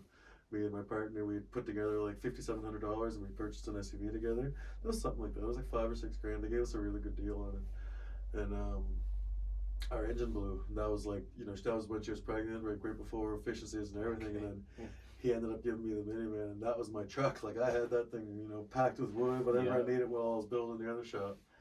And then yeah, we got that going. And I don't know, so within the first year, I ended up buying like a little Mazda, and then the second year, we got into an accident with that, so it was in pretty bad shape. So I got a truck the second year, and then yeah, like I said, I feel like we're pretty competitive within the industry of, you know what I mean. I also do like, you know, stuff on the side within like the cannabis industry and stuff like that. So like whether that be help other shops or stuff like that. So I kind of like I don't even know how many people off the top of my head work for me at the shop. I think it's 8 or 9. Whether it be we have a couple part time and then majority full time. You even employ your father there as well, right? Part time, yeah. He's like he's there pretty consistent. He hasn't been there the last little bit, probably the last 2 or 3 weeks. He's just kind of been laying low. Yeah. But it's just yeah, like whenever I can, like yeah, that's how it is. I kind of help him, help me type of thing. So that like, cause he's on disability and like it's I don't know how it's even like legal what they give them. Like I don't know like how they expect them to get by. It's not enough. Yeah, it's enough to make you have to do other things that might not be, you know, admirable. Yeah, you know what I mean? Yeah, it's not a livable amount essentially. So I try to help them as much as I can. You guys come to the shop, and my mother as well. Like you know, if she tries not to do it. Like if she needs help with bills or stuff like that, you know, she'll come to me. But you know, that's pretty rare. She tries to be pretty self-sufficient, and but I still like I try to help wherever I can, type of thing. Yeah, you gotta take care of your parents, man. Yeah, They're exactly. the only ones you got. Yeah. Yeah, that's so important, having that, you know, family dynamic and caring about your parents and you know, your child and the mother of your child. Where did you and Sydney meet? Was it like in She's the from the same community, so she's also from Paqtnkek, but she kind of I don't know. She grew up in Truro in Oslo, so it would be her mother was in a relationship with somebody there. So I don't know how long they lived there, but that was like most of her younger years, I believe, were spent in Truro, and then I forget when they moved back here. I remember Damien, her brother anyway. I just remember that because he was a similar age. So I would have been in like grade 7 when they moved down. And that's like that's not when we started or anything. That's just kind of when she moved down. When I guess she would be introduced into my life, but we didn't start until 2016. Like she invited me on a trip they were going. It was like I think almost 20 people went down to Cuba. Oh, okay. So we all went on the same trip. I went with one of my workers now, Dante. We both booked a room together and we went down, and it was a good trip. I liked it. And then we just kind of hit it off down there. You know, and Yeah, we just kind of, it's been pretty The good rest ever is since. history. Yeah. Rest is history, baby boy. And yeah, like what's it like being a dad at your age, man? Like you have a 4-year-old, 5-year-old. You're 27, Yeah. and when you're 22, what Yeah, the heck is it was that like? definitely a big change. I don't know. It's just like one of those things that's like, I don't know. I feel like, for me personally, it was just kind of, when it got thrown at me, it was just, I kind of knew I was ready for it. Mm-hmm. I didn't know I was ready, but I was ready for it. To take it on. I've heard that. Yeah. You don't know you're ready, but once it happens, it's you have an enjoy your sleep. response. Yeah, yeah. Oh my god. Just like Yeah. because yeah. But it's Like I something said, I worked inside a you lot during that the just day, clicks. so we're home at night, and that little man, he woke you up like. He sleeps good now, Mm-hmm. but that didn't start until he's 4. It didn't start until he's like a little after 3. So Oh my like goodness. waking up 2 and 3 times a night, and then like. And you're still doing the business. You're still, in a relationship. You're still trying to do all these things. Even then, there's a lot of traveling involved. Like sometimes, like I'm not. That would be like majorly confidential 4 or 5 years ago, but Yeah. all the industries and people that we work with now, like there's professional delivery systems and stuff like that, so we don't have to worry about traveling or anything like that. So it's pretty good. Like the cannabis industry is, pretty good in that regards. It's really growing, eh? Yeah. It's huge in Canada. You can't go to any point in any province without seeing some kind of weed shop somewhere, man. Yeah. I forget where we were. I spun off on that one, I believe. No, it's all good. I was just asking, why, it was important, that relationship, with Sydney, and what it was like, to be a young guy and dealing with the fatherhood issue. I enjoyed it. It came, it's something, when it hits you, you definitely got to take it on. Like, he woke up a lot during the night, so that kind of, exhausted us, trying to do that. And then, that as well, you just kind of learn it as you go. We both kind of have like a collective agreement on how we don't want to raise him, and like stuff that we experienced growing up that we don't want him to go through. Absolutely. So it's just kind of that, in the Indigenous community, there's like a huge thing of like trying to stop passing down trauma and stuff like that. Just, it all ends when the individual chooses to stop that, like 100%. There's a lot more to it. I'm not going to say it's just that simple, but you know what I mean? Yeah, no, I mean, I know a lot about, I was brought up in a white community around Caucasian people, but I certainly know the experiences of like black communities and like things that they go through, and of course they're not the same, but I can imagine, like the plethora of things that people can go through in, poverty or low income communities, where there's just not a lot of resources and there's just not a lot of help, and a lot of people just don't have sometimes the confidence or the mentors or the information to go to where they need to go to do the right things. And like you said, there's a lot of kids with not a lot to do, and what do you expect people to do when they have no time? Men especially, or boys, if there's nothing going on, we're gonna start daring each other to do dumb shit.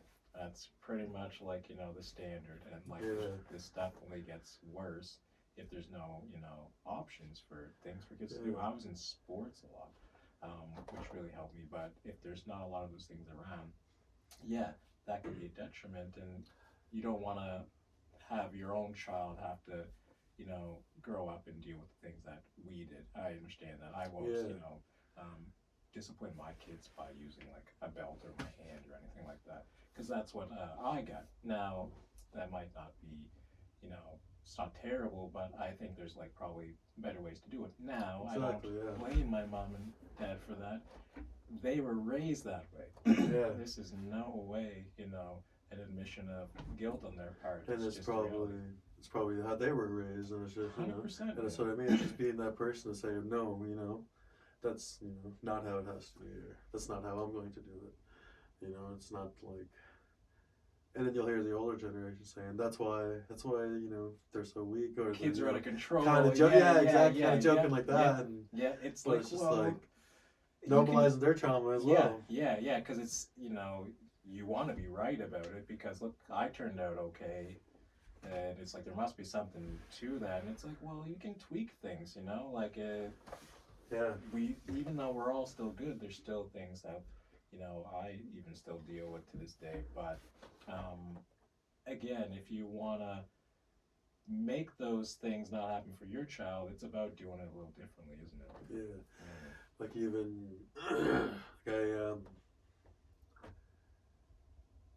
like, you know, my mom will kind of try to say that we spoil him, but you know, like he has very, it's, you know, you see a lot of people bragging about Facebook, you know, their Christmas on Facebook, or not bragging, but just kind of, you know, even if you're just being happy about it, a lot of people will kind of look down on it, like why are they posting all their presents, and, you know, some people have a negative view on that, but you know, like it's not like we go overboard with him. He's definitely, you know, he has what he needs for sure. Like I said, when we're even starting the business, those like how you went back to what is his name from the Waffle Bus? Oh, Alex, yeah. I remember, I seen him at the shop a few times. I wanted to kind of, because I remember he mentioned to a worker, and then but I didn't like if he walked in, I wouldn't facially recognize him right now. Forget where I was going with that again now. Bad for that. Just okay. Just you know, Alex coming in, and you know, you guys just having, you know, meeting in the shop, and so it's like I forget what I was saying that he mentioned as well, and I was going to kind of spin off of that. I don't know. Yeah, I lost my train of thought. Yeah, no, man, it's all good. It definitely happens. But you know what? Again, it's just like a matter of, like, you know, we were talking about like, you know, relationships with, you know, our families and that trauma being passed down, and just trying to do better. You know, just trying to do better. And you were, I think, moving into like the conversation with Alex about, you know, something, but it's all good. What I wanted to ask you next, Noah, man, who, you know, lights you up, man? Like who makes you smile, bro? Like who do you depend on? Like who's got your back? Is that Sydney? You know, totally. Is it mom and dad? You know, how do you how do you hold yourself up, and who do you really rely on? You know, he's just a tough one. You know, because a lot of people, men and women, sometimes don't really feel like they can totally always let everything go, or, you know, rely on people in that way. I kind of feel like I fall in that category of people. Like, I don't know, I kind of feel like I don't know the word I'm looking for, more to myself, I guess, to say it.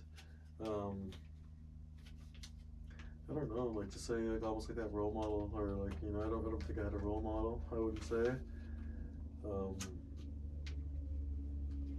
Yeah, definitely Sydney as well. Yeah, it's good to come home to that person every day. You know, talk about your day. Yeah. I don't know. Yeah, man. Well, you know, it's one of those questions that's not always easy to answer, because in a lot of cases we don't really put a lot of, you know, that on people. It's like we give little bits and we keep the rest, you know. So I feel like I was kind of stuff.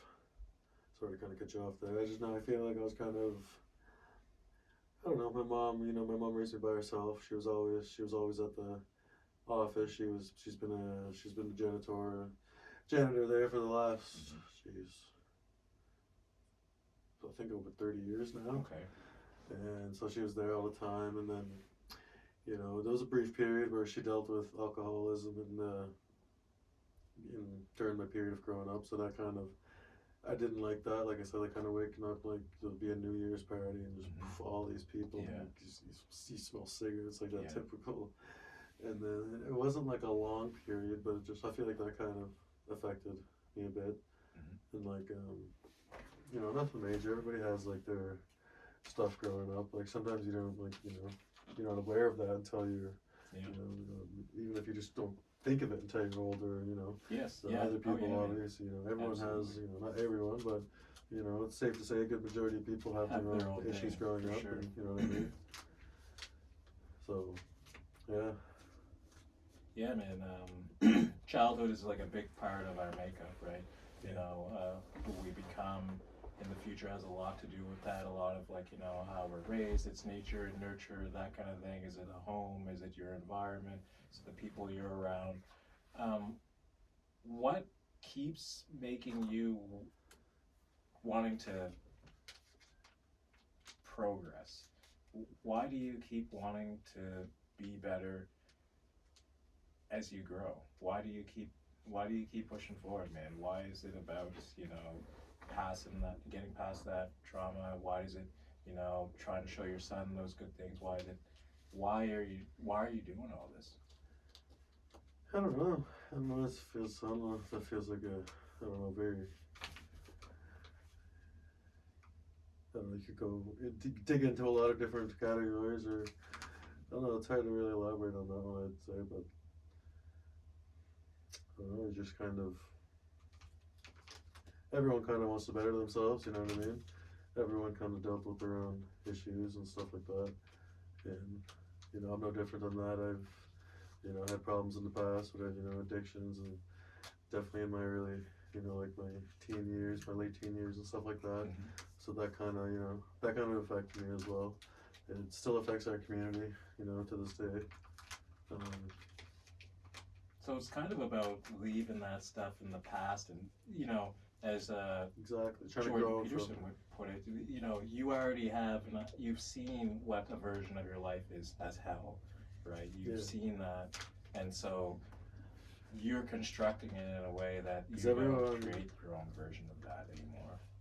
Because everyone just kind of you know, kind of sees the me now. Yep. And like, you know, they don't see the me where I was, you know, evicted from my apartment. You know, I lived in my mom's basement for a while. I was fortunate enough to be able to secure a mini home, Mm-hmm. you know, a brand new mini home myself, Mm-hmm. you know, without the help of the band, and that's, you know, pretty unheard of in the community. You know, it's all band owned homes, so I wouldn't say all, but you know, 98 to 99% are all band owned. Like, I'm pretty. Okay. There's like 100 homes or so at reservation. I think it's 100, a little more than that. 400 people or so. Yeah, because I know. I think it's like 130 maybe. Okay. Jeez, I don't know. Because I remember I try to count it when I plow the driveways, and I always lose count. But no, I'm pretty sure it's over 100. Like when what was I gonna say? Like right now, we just had 5 new units being built, and that, you know, it's super. That's awesome. But we've also had a lot of fires in the last, you know, year, 2 years. We've had, I think it's 5 or 6 fires, and you know, it's just kind of unfortunate, and it just kind of seems to be a trend within the fires. Like, it's kind of like, you know, and then we have a lot of community members that are not a lot, or we have some that are wanting a fire station and stuff like that. And it's something we're looking into. We actually have another fellow council member from another community reaching out. He's like the head of, I don't know if he's like an indigenous fire chief of all the, you know, the native firehouses or whatever you know, the departments. Yes.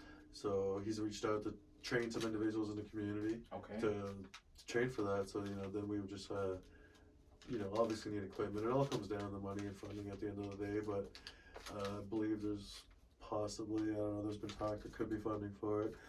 But yeah, I believe they even just have like I don't know if it's like like a 350, like a big truck, and they have like a water hose attachment or something like that. So I believe they just hook it onto the friggin' water hose, you know, the fire hydrant, and then kind of go if they can, you know, have a quick response to fires. Right, of course, which is totally necessary. Yeah, like we have, you know, pretty, you know, we're thankful of Paqtnkek and the nearby fire stations and Haverbush and stuff like that for being able to assist us when we need them. You know, it's a dangerous job. You know, we've had injuries and it's all volunteer, right? Yeah, exactly. So yeah, it's looking good. It seems like we have some volunteers. Like I think I'm going to volunteer for it, and then, you know, I hope there'll be enough to actually have a good response rate. You know, it'd be good for us, and Yeah, I know it'll make the community happy to actually, like, we have a fire hall there, but we just kind of use it as, you know, we have 2 big bay doors for it and everything. That was, we call it the fire. We had a fire truck, I believe, at one point. I don't know if we sold it. It was just kind of an older unit or something. Okay. But yeah, I know that would, like, it would definitely benefit having it that close. And like where I said, we see a trend in it where it's just kind of like, Is it global? A lower- Is it just lower- like warmer weather? You know, What's drier? that? Is it like the fires? Is it like warm weather or people or you know?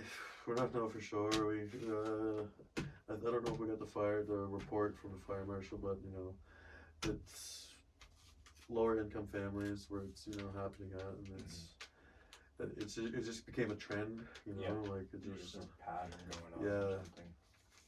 because like, you know, it's very unfortunate, you know, you know, it's almost, I don't know, I don't want to say something on, you know, make people upset, so I was kind of keeping it out of it, but you know, it doesn't look good, you know, sometimes for the, you know, how It's perceived by people maybe outside the community and things of that nature. Yeah, man. Yeah, because like, you know, we're a First Nation and we're gonna, you know, they get displaced, so like we gotta help them right away. So like, you know, we put them up in a hotel and then we help them with food and we help them with clothes, and then you know, we have insurance on all of our homes, so they gotta get rebuilt. So they, you know, they know that. So it's just, yeah, they almost know they're gonna get, really, they know they're gonna get help, and we're gonna help them, and you know, we have to rebuild the house and stuff like that. But it just, you know, our premiums go through the roof, and Yes, insurance. yeah, so it's, you know, we try to help them best we can with, you know, rehousing and clothing and stuff like that. We try to shuffle around as best we can to get them right back, like, you know, temporary housing and stuff like that. Like, you know, if nobody wants to live into a hotel for a super long time, but Of course not. No. you know, we're fortunate enough to be able to do that for our community, like even if we have to. But it's, you know, it becomes a lot on us. We don't have a lot of money per se as a community. Like the expenditures become a lot. So it's, you know, we're just trying to shuffle our cards and play everything right. Like, you know, we're doing a lot better financially than we were years ago for previous administrations. Like, you know, when Chief Prosper got in, he really made things good within the office. Like, you know, I would have been, you know, younger. That would have been early 20s, if not late teens, when he did a good job. He really cleaned things up within the band office and stuff like that, where, you know, we could deal with a lot of banks and stuff like that now, whereas before we were pretty limited just because of how poorly we were, you know, performing as a band and, you know, as a business, essentially, you could consider it. But now, yeah, it's like, I forget where I was going with that one as things well. have changed with the. Yeah. So it's, you know, I feel like it's, you know, a good mix right now.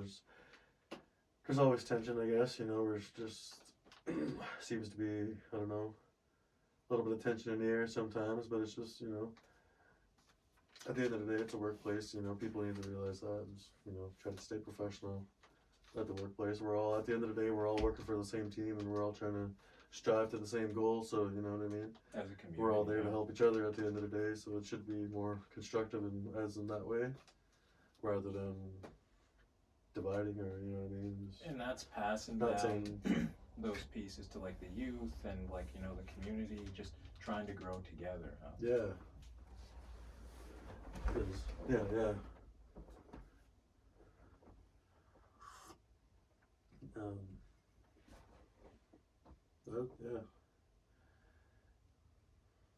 Yeah, man. So I was just gonna say, you know, I've been, you know, to the shop a few times, and like I see you, you know, doing your thing, and you know you're there, or like you're out back. Again, you're with your son, or you're with your, you know, your mother's or your son's mother, or you're doing all these things. if you could, look back and talk to younger Noah with all of these things, that you're living right now, what would you say to him? Like, what would you tell him about, the future? I don't know. It's a Like, would you tell him everything's gonna be okay? Like, like all that stuff. Like, what would you say? Like, being successful as you are now, in a good spot. It's like, what would you say to your younger self about, how things turned out? I don't know. Like definitely, like I said, everyone has it's especially nowadays with the increase of food and just the cost of living in general. You know what I mean? Like we had those struggles as well. So it's good not to not to have that struggle. You know what I mean? To like worry if I'm gonna have the lights turned on or off, or it's feels good to have a foundation under myself, I guess, and I always try not to, I don't look at it as being an everyday thing. I'm trying to look for the future as well. You know what I mean? Oh, I don't want to. I wouldn't say I don't want to do cannabis forever, but I want to have other things to do as well. Like I love doing other things. Like I love doing construction work and working on things, or there's a lot of other things I love doing. And like they say, you gotta love what you do. So I'm just trying to look at other stuff that I would like doing or stuff like that. Like I said, I do other like helping other shops and stuff like that. So that's actually just taking off some more recently. So we get like a growing number of other shops that are, and it's not really the shops. It's we work with bigger companies in Canada. So like cannabis companies and stuff like that. So now like they delegate me as one of their associates essentially. So now people can just come to us and we'll help them find what they need and stuff like that, and then it just kind of helps everyone up the ladder, I guess. So it's pretty cool. Like like right now we're at like 6 or 7, and I haven't personally been able to go try to recruit any people to work with, but I feel like that's going to be a good avenue as well. So I'm pretty excited about that, and it's just like I would I guess you said what would I tell younger me? Definitely don't try to rush anything. There's no, I see it now, there was no rush for anything. Like it all falls into place. But when you're younger, you're eager. You want to do things. You want it now, and you want it then.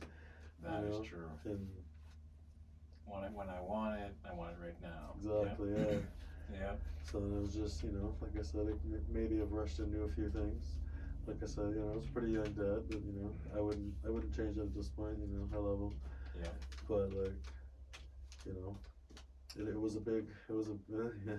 very life changing to say the least. Yeah, turns your world upside down in a good it way, did, but yeah. in another way where you just have to be focused on something else that's living. It's not a plant. It's something way more important. And like he was recently diagnosed with autism, so like. Oh, okay, man. And he he deals super good with it. Like he still doesn't like we can't have a conversation with him per se. You know what I mean? Not so but verbal. like he speaks and stuff like that. Like he's not totally nonverbal, but like it's not like the average 4-year-old. Oh, I'm hungry. Yeah. I need the bathroom. Like, it's not like that with him. We have to. It's almost like when you're attending to a baby, more or less. He's probably hungry now. It's been 2 hours. He's really good for like he pretty much potty trained himself almost. Like we had no trouble with that. Like he goes all the time by himself. So that was that was super awesome. I think like that he did that on his own essentially, and he's doing very well. He's getting like support from school and stuff like that. He has an iPad and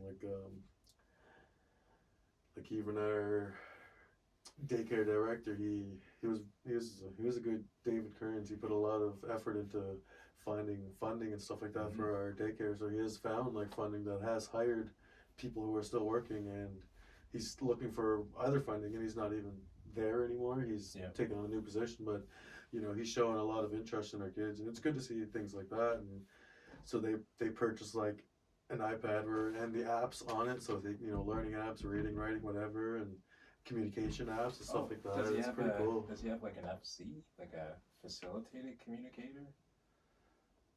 Only Like reason an I app, or only reason I mention it is because like I work in an organization called L'Arche here in Antigonish, and we work with people who have physical and intellectual disabilities. I believe that's what the app is. Like it's like has like like the I want and all this like different categories stuff like Yeah, there's actually a gentleman who I worked with in another house a little while ago, and he's an older gentleman. His name is Tim. He's really great. He's verbal, but he's kind of limited, so he needs like an assist. So what we would do is we actually like he can hit the letter he wants, and it's like automated, Noah.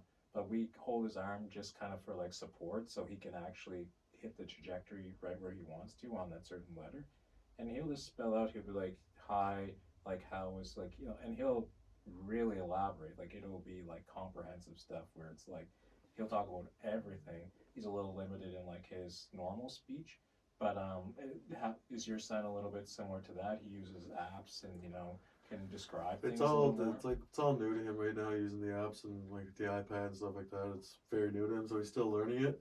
So it's like going to be a big learning curve like that. In my opinion, he started it kind of late, but it was just he just actually recently got the diagnosis and stuff like that. I think it'll be good as he comes. Like he's just kind of they learn at all kids learn at their own pace, what I mean? No two are going to be the same, but, I just kind of feel with his, disability that he's going to be, he just kind of learns everything a little slower, like at a different rate than everyone else. And when he does, it's like he picks and chooses what he wants to do. And then when he focuses on something, it's okay, let's go, this is it. Like, he can, he does everything, he rides his bike and everything like that. It just comes down to communicating, I guess. He's not.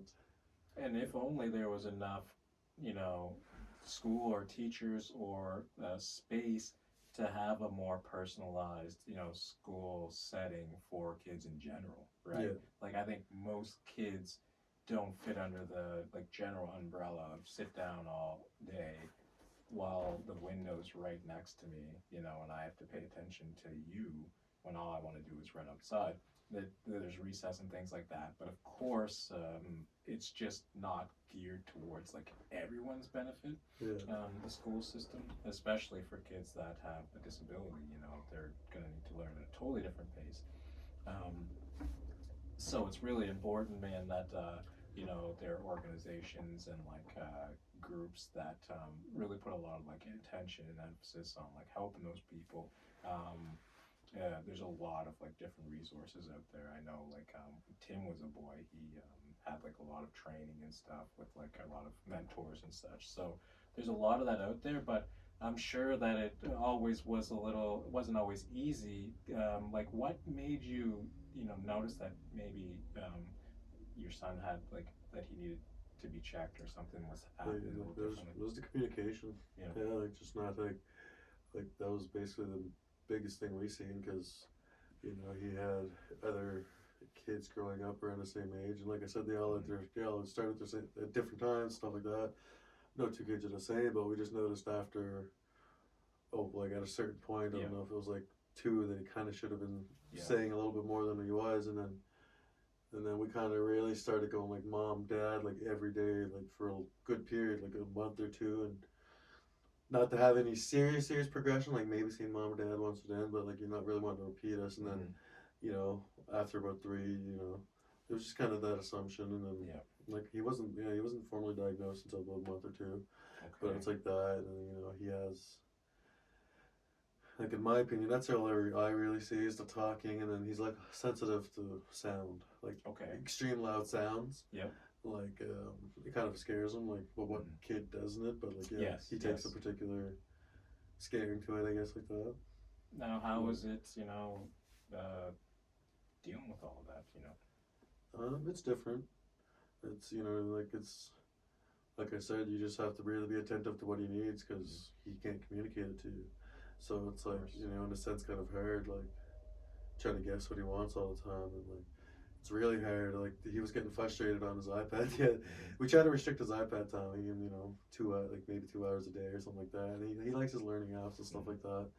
But yeah, he was getting really frustrated with an app the other day, and he was like kind of crying. And he was getting super frustrated where he was just getting overwhelmed, and he couldn't communicate what he wanted. So it's just kind of hard on That's me the as a part, parent to get super upset and not knowing what you can do or what to do. Yeah. And it's super different.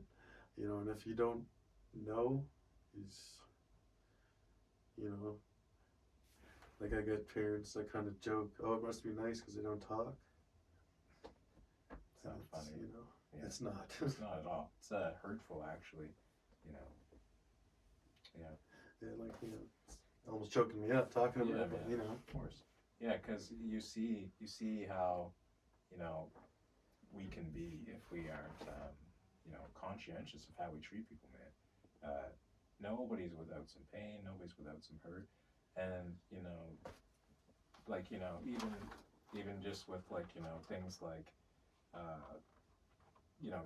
me trying to get in touch with you and you not having time. And it's like, maybe, like, our animal response would be to, like, say something, or, like, why can't you make time, or you're wasting my, and it's like, I sat down with my girlfriend because I had to realize this, like, time and time again in my life, and time again just with, like, the podcast and stuff, is that it's patience, you know what I mean? And not everyone awards or offers each other that kind of patience, and that patience is that emotional maturity. It's the ability to not do something in that moment.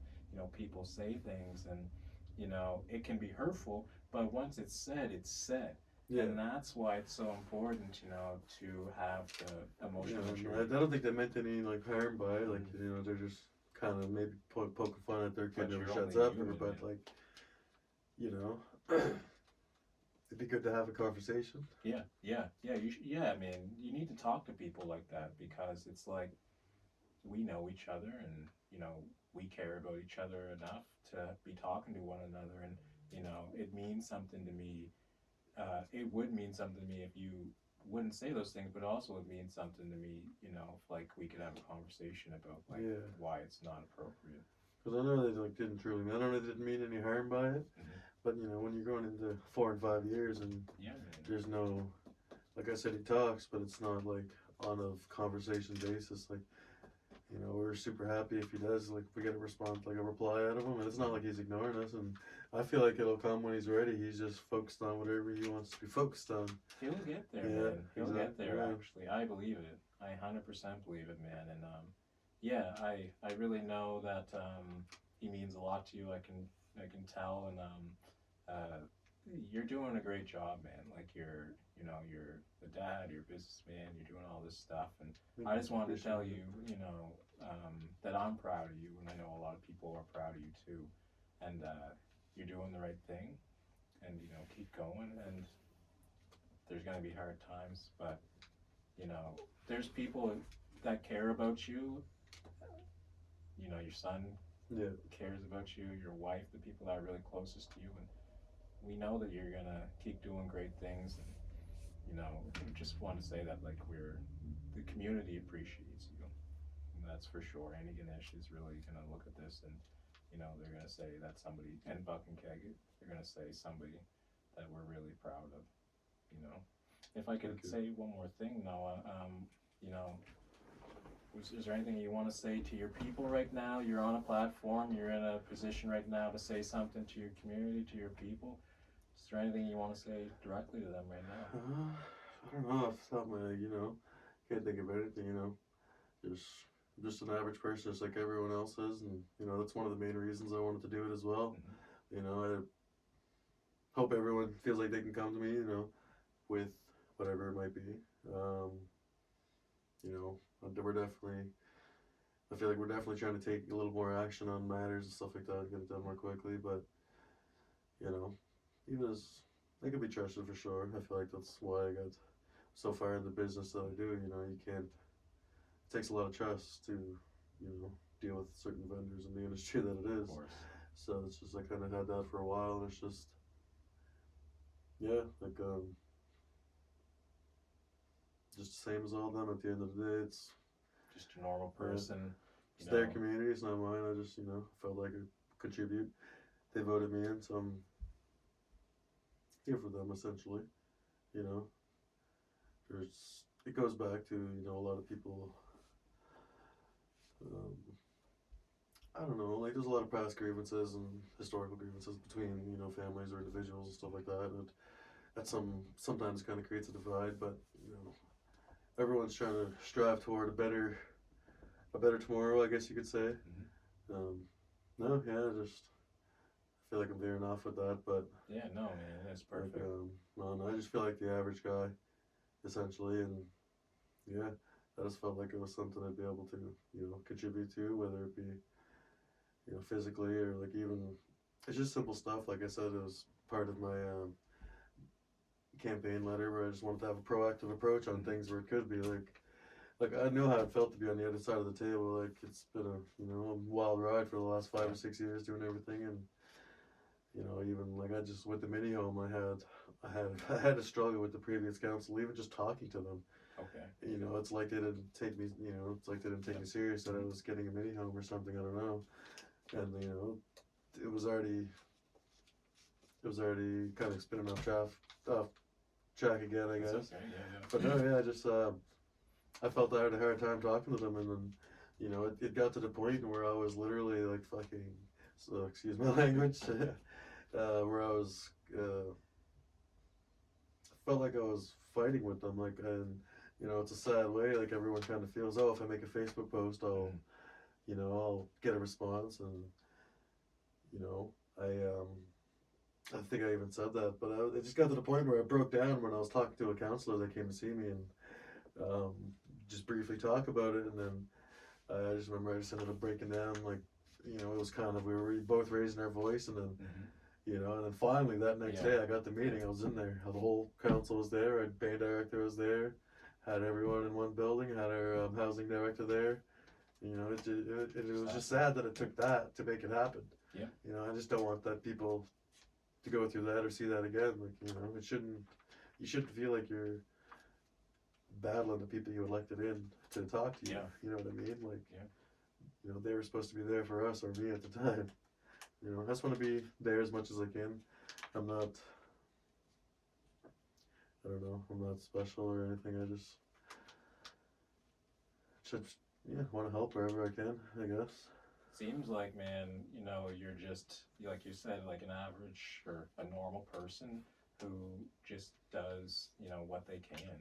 And, that's essentially what every person is, whether they come from a silver spoon or no spoon or in between spoon. It kind of comes down to the individual. And I think people can resonate with that, just the fact that you got to start where you're at.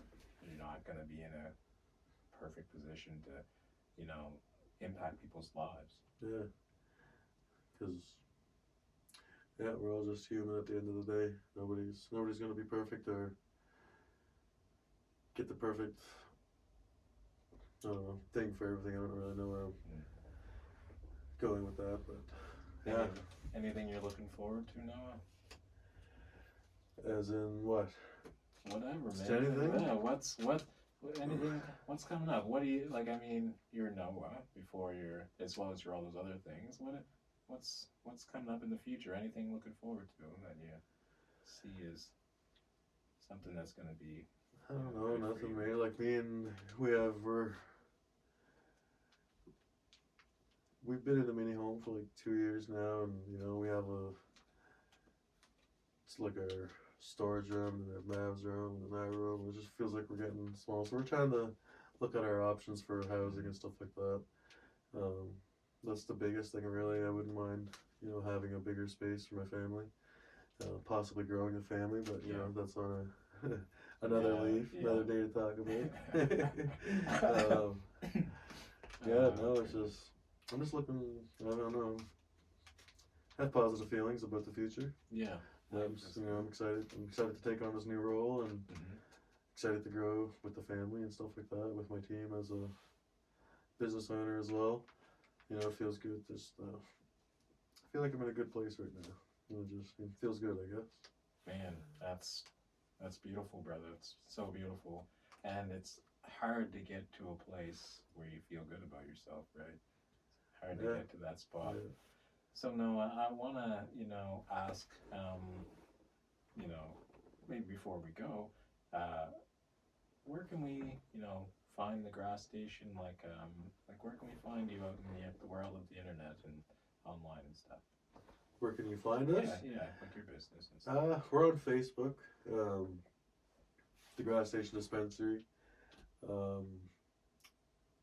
We just made an Instagram page, super fresh. So, it's harder for a cannabis involved business to be online because of the the sensitivity to the wording and stuff like that. Like there's just algorithms as soon as you put like weed or a price or something, it just kind of, it's not even like, it doesn't even have to be reported. They'll just censor it. Like, they'll just sense it and ban the, you know what I mean? So it's super hard to be active on there. We are looking into it. We have we're in we talk to I don't know how many, maybe 30, maybe 40 other shops. Like I'm in a really big chat with a bunch of other owners, and we kind of share information and stuff like that, whether it be lawyers or cases and stuff like that. It's just all about, sharing the knowledge. Like there's no need, we have it seems like in our community, or maybe as Indigenous people as a whole, we like to hoard our knowledge because it's, it's essentially beneficial, but as this, you got to pass it down. You got to share that. It's beneficial to all. It helps us all grow as one. If you know what I mean. So getting out there is a part of it, right? The Instagram and trying to push that boundary on Facebook and So can people? What's the address they can find you at in Paqtnkek? We're at 242 MEEG-maw Road. Best just to Google the Grass Station Dispensary, or the Grass Station Afton. It should pop up. Make sure you're not going to the one in Ontario. That's not us. Yeah. If you put it in Google, that comes up as well. So if you put it in the GPS, you'll take a longer ride. Because sometimes people will arrive at the neighbor's yard, and we've had one instance where they just drove right through the grass to come over, and that's just But we're at 242 MEEG-maw Road. It's best just to Google us, as I said. A lot of people know where we are, but we don't have the best location. We're kind of out there. Not out there, but if you don't know where you're going, it's it kind of feels there's a few turns in the reservation. You gotta know. If you know, you know. Exactly. And that that's one of the things I had to hurdle around is not having the best spot, but that's why I worked harder in a lot of other aspects.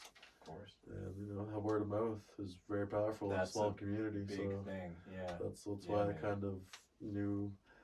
Like I said, there used to be a lot of people selling weed pre-legalization, and you just have that fire smoke, and all of a sudden everybody knows, and people talk. So that's just essentially how I let it ride out the whole time. Is just let people brought people. Amazing, man. And it's just like I said, I feel like we're pretty competitive within the industry.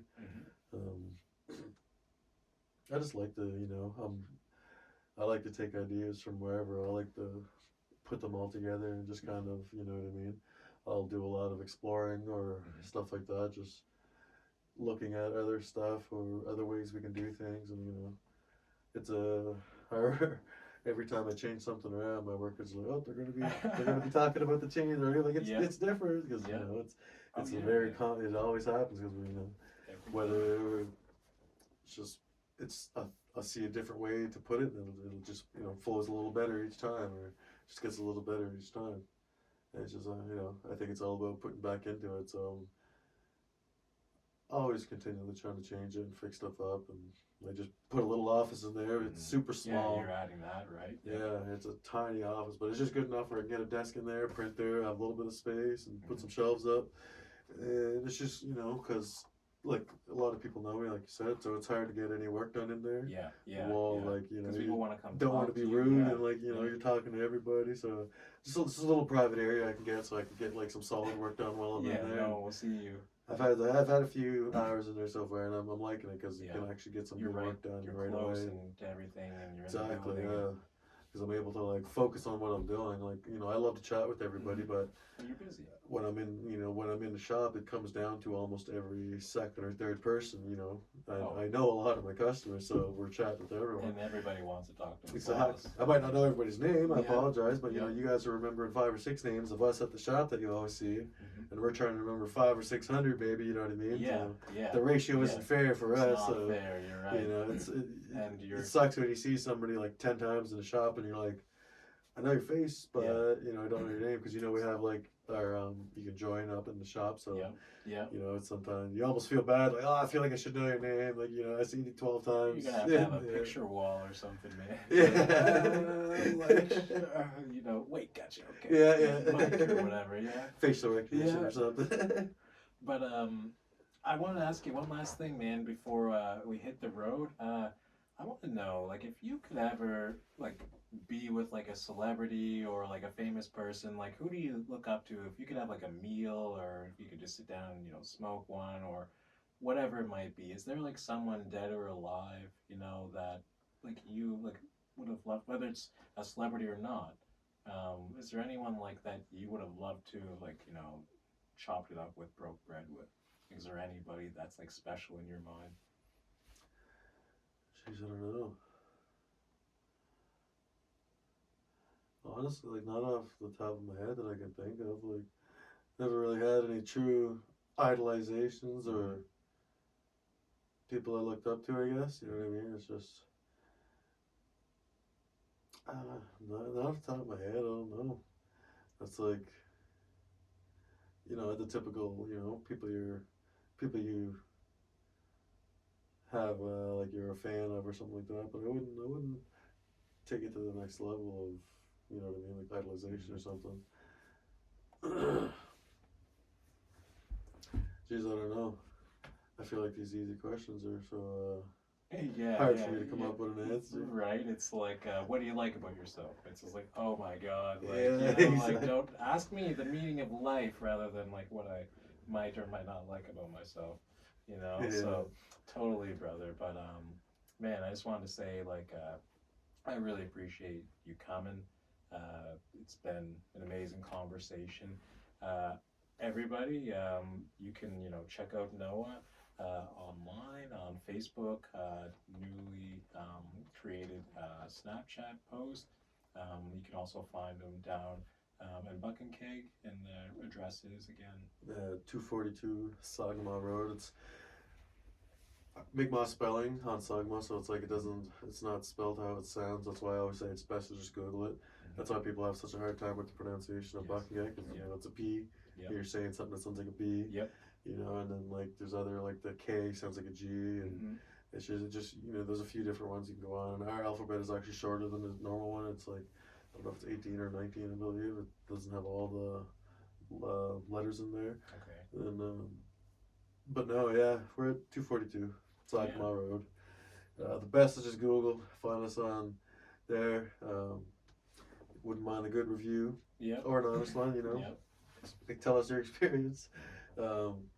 Yeah, we'd love to see you. We accept everyone.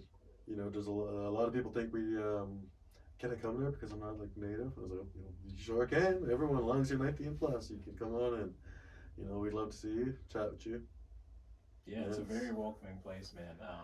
And I think that's always on people's mind. They're like, are other people welcome? I would sometimes tell my girlfriend, you know, I'm like, I'm heading home or whatever, you know, I'm going home. Like, my dad, you know, he had so many native friends that I would always hear him talk about. They were like some of the best people like he ever knew. And my dad, you know, had a lot of friends. So for him to say that, it meant something. I always remember him saying that, and, you know, I've noticed that about the community, man. Like, everybody is just wonderful, you know. Like, for the most part, if somebody can help you, they will, you know. I'm not gonna say it's nobody, you know, people will help if they can. Like, you know, I'm not gonna say everybody has that, you know, want or, you know, that feeling to go ahead and do it, but a good portion will help you if they can. And, you know, it's good to feel like you're from a community like that. Like, you know, like I said, there's always going to be, you know, differences and stuff like that between individuals. It'll never be perfect, but it's good to feel like, you know, from a good spot. Yeah, man. You know, I like it. You know, we're a pretty strong community as a whole. We've dealt with a lot and come through it pretty well. Yeah, absolutely, brother. Absolutely. Thank you so much, Noah, and thank you everyone for listening. This is Janiyah Sampson. This is Noah Paul. You're listening to Janiyah Sampson Live, and have a great night, everyone. Peace.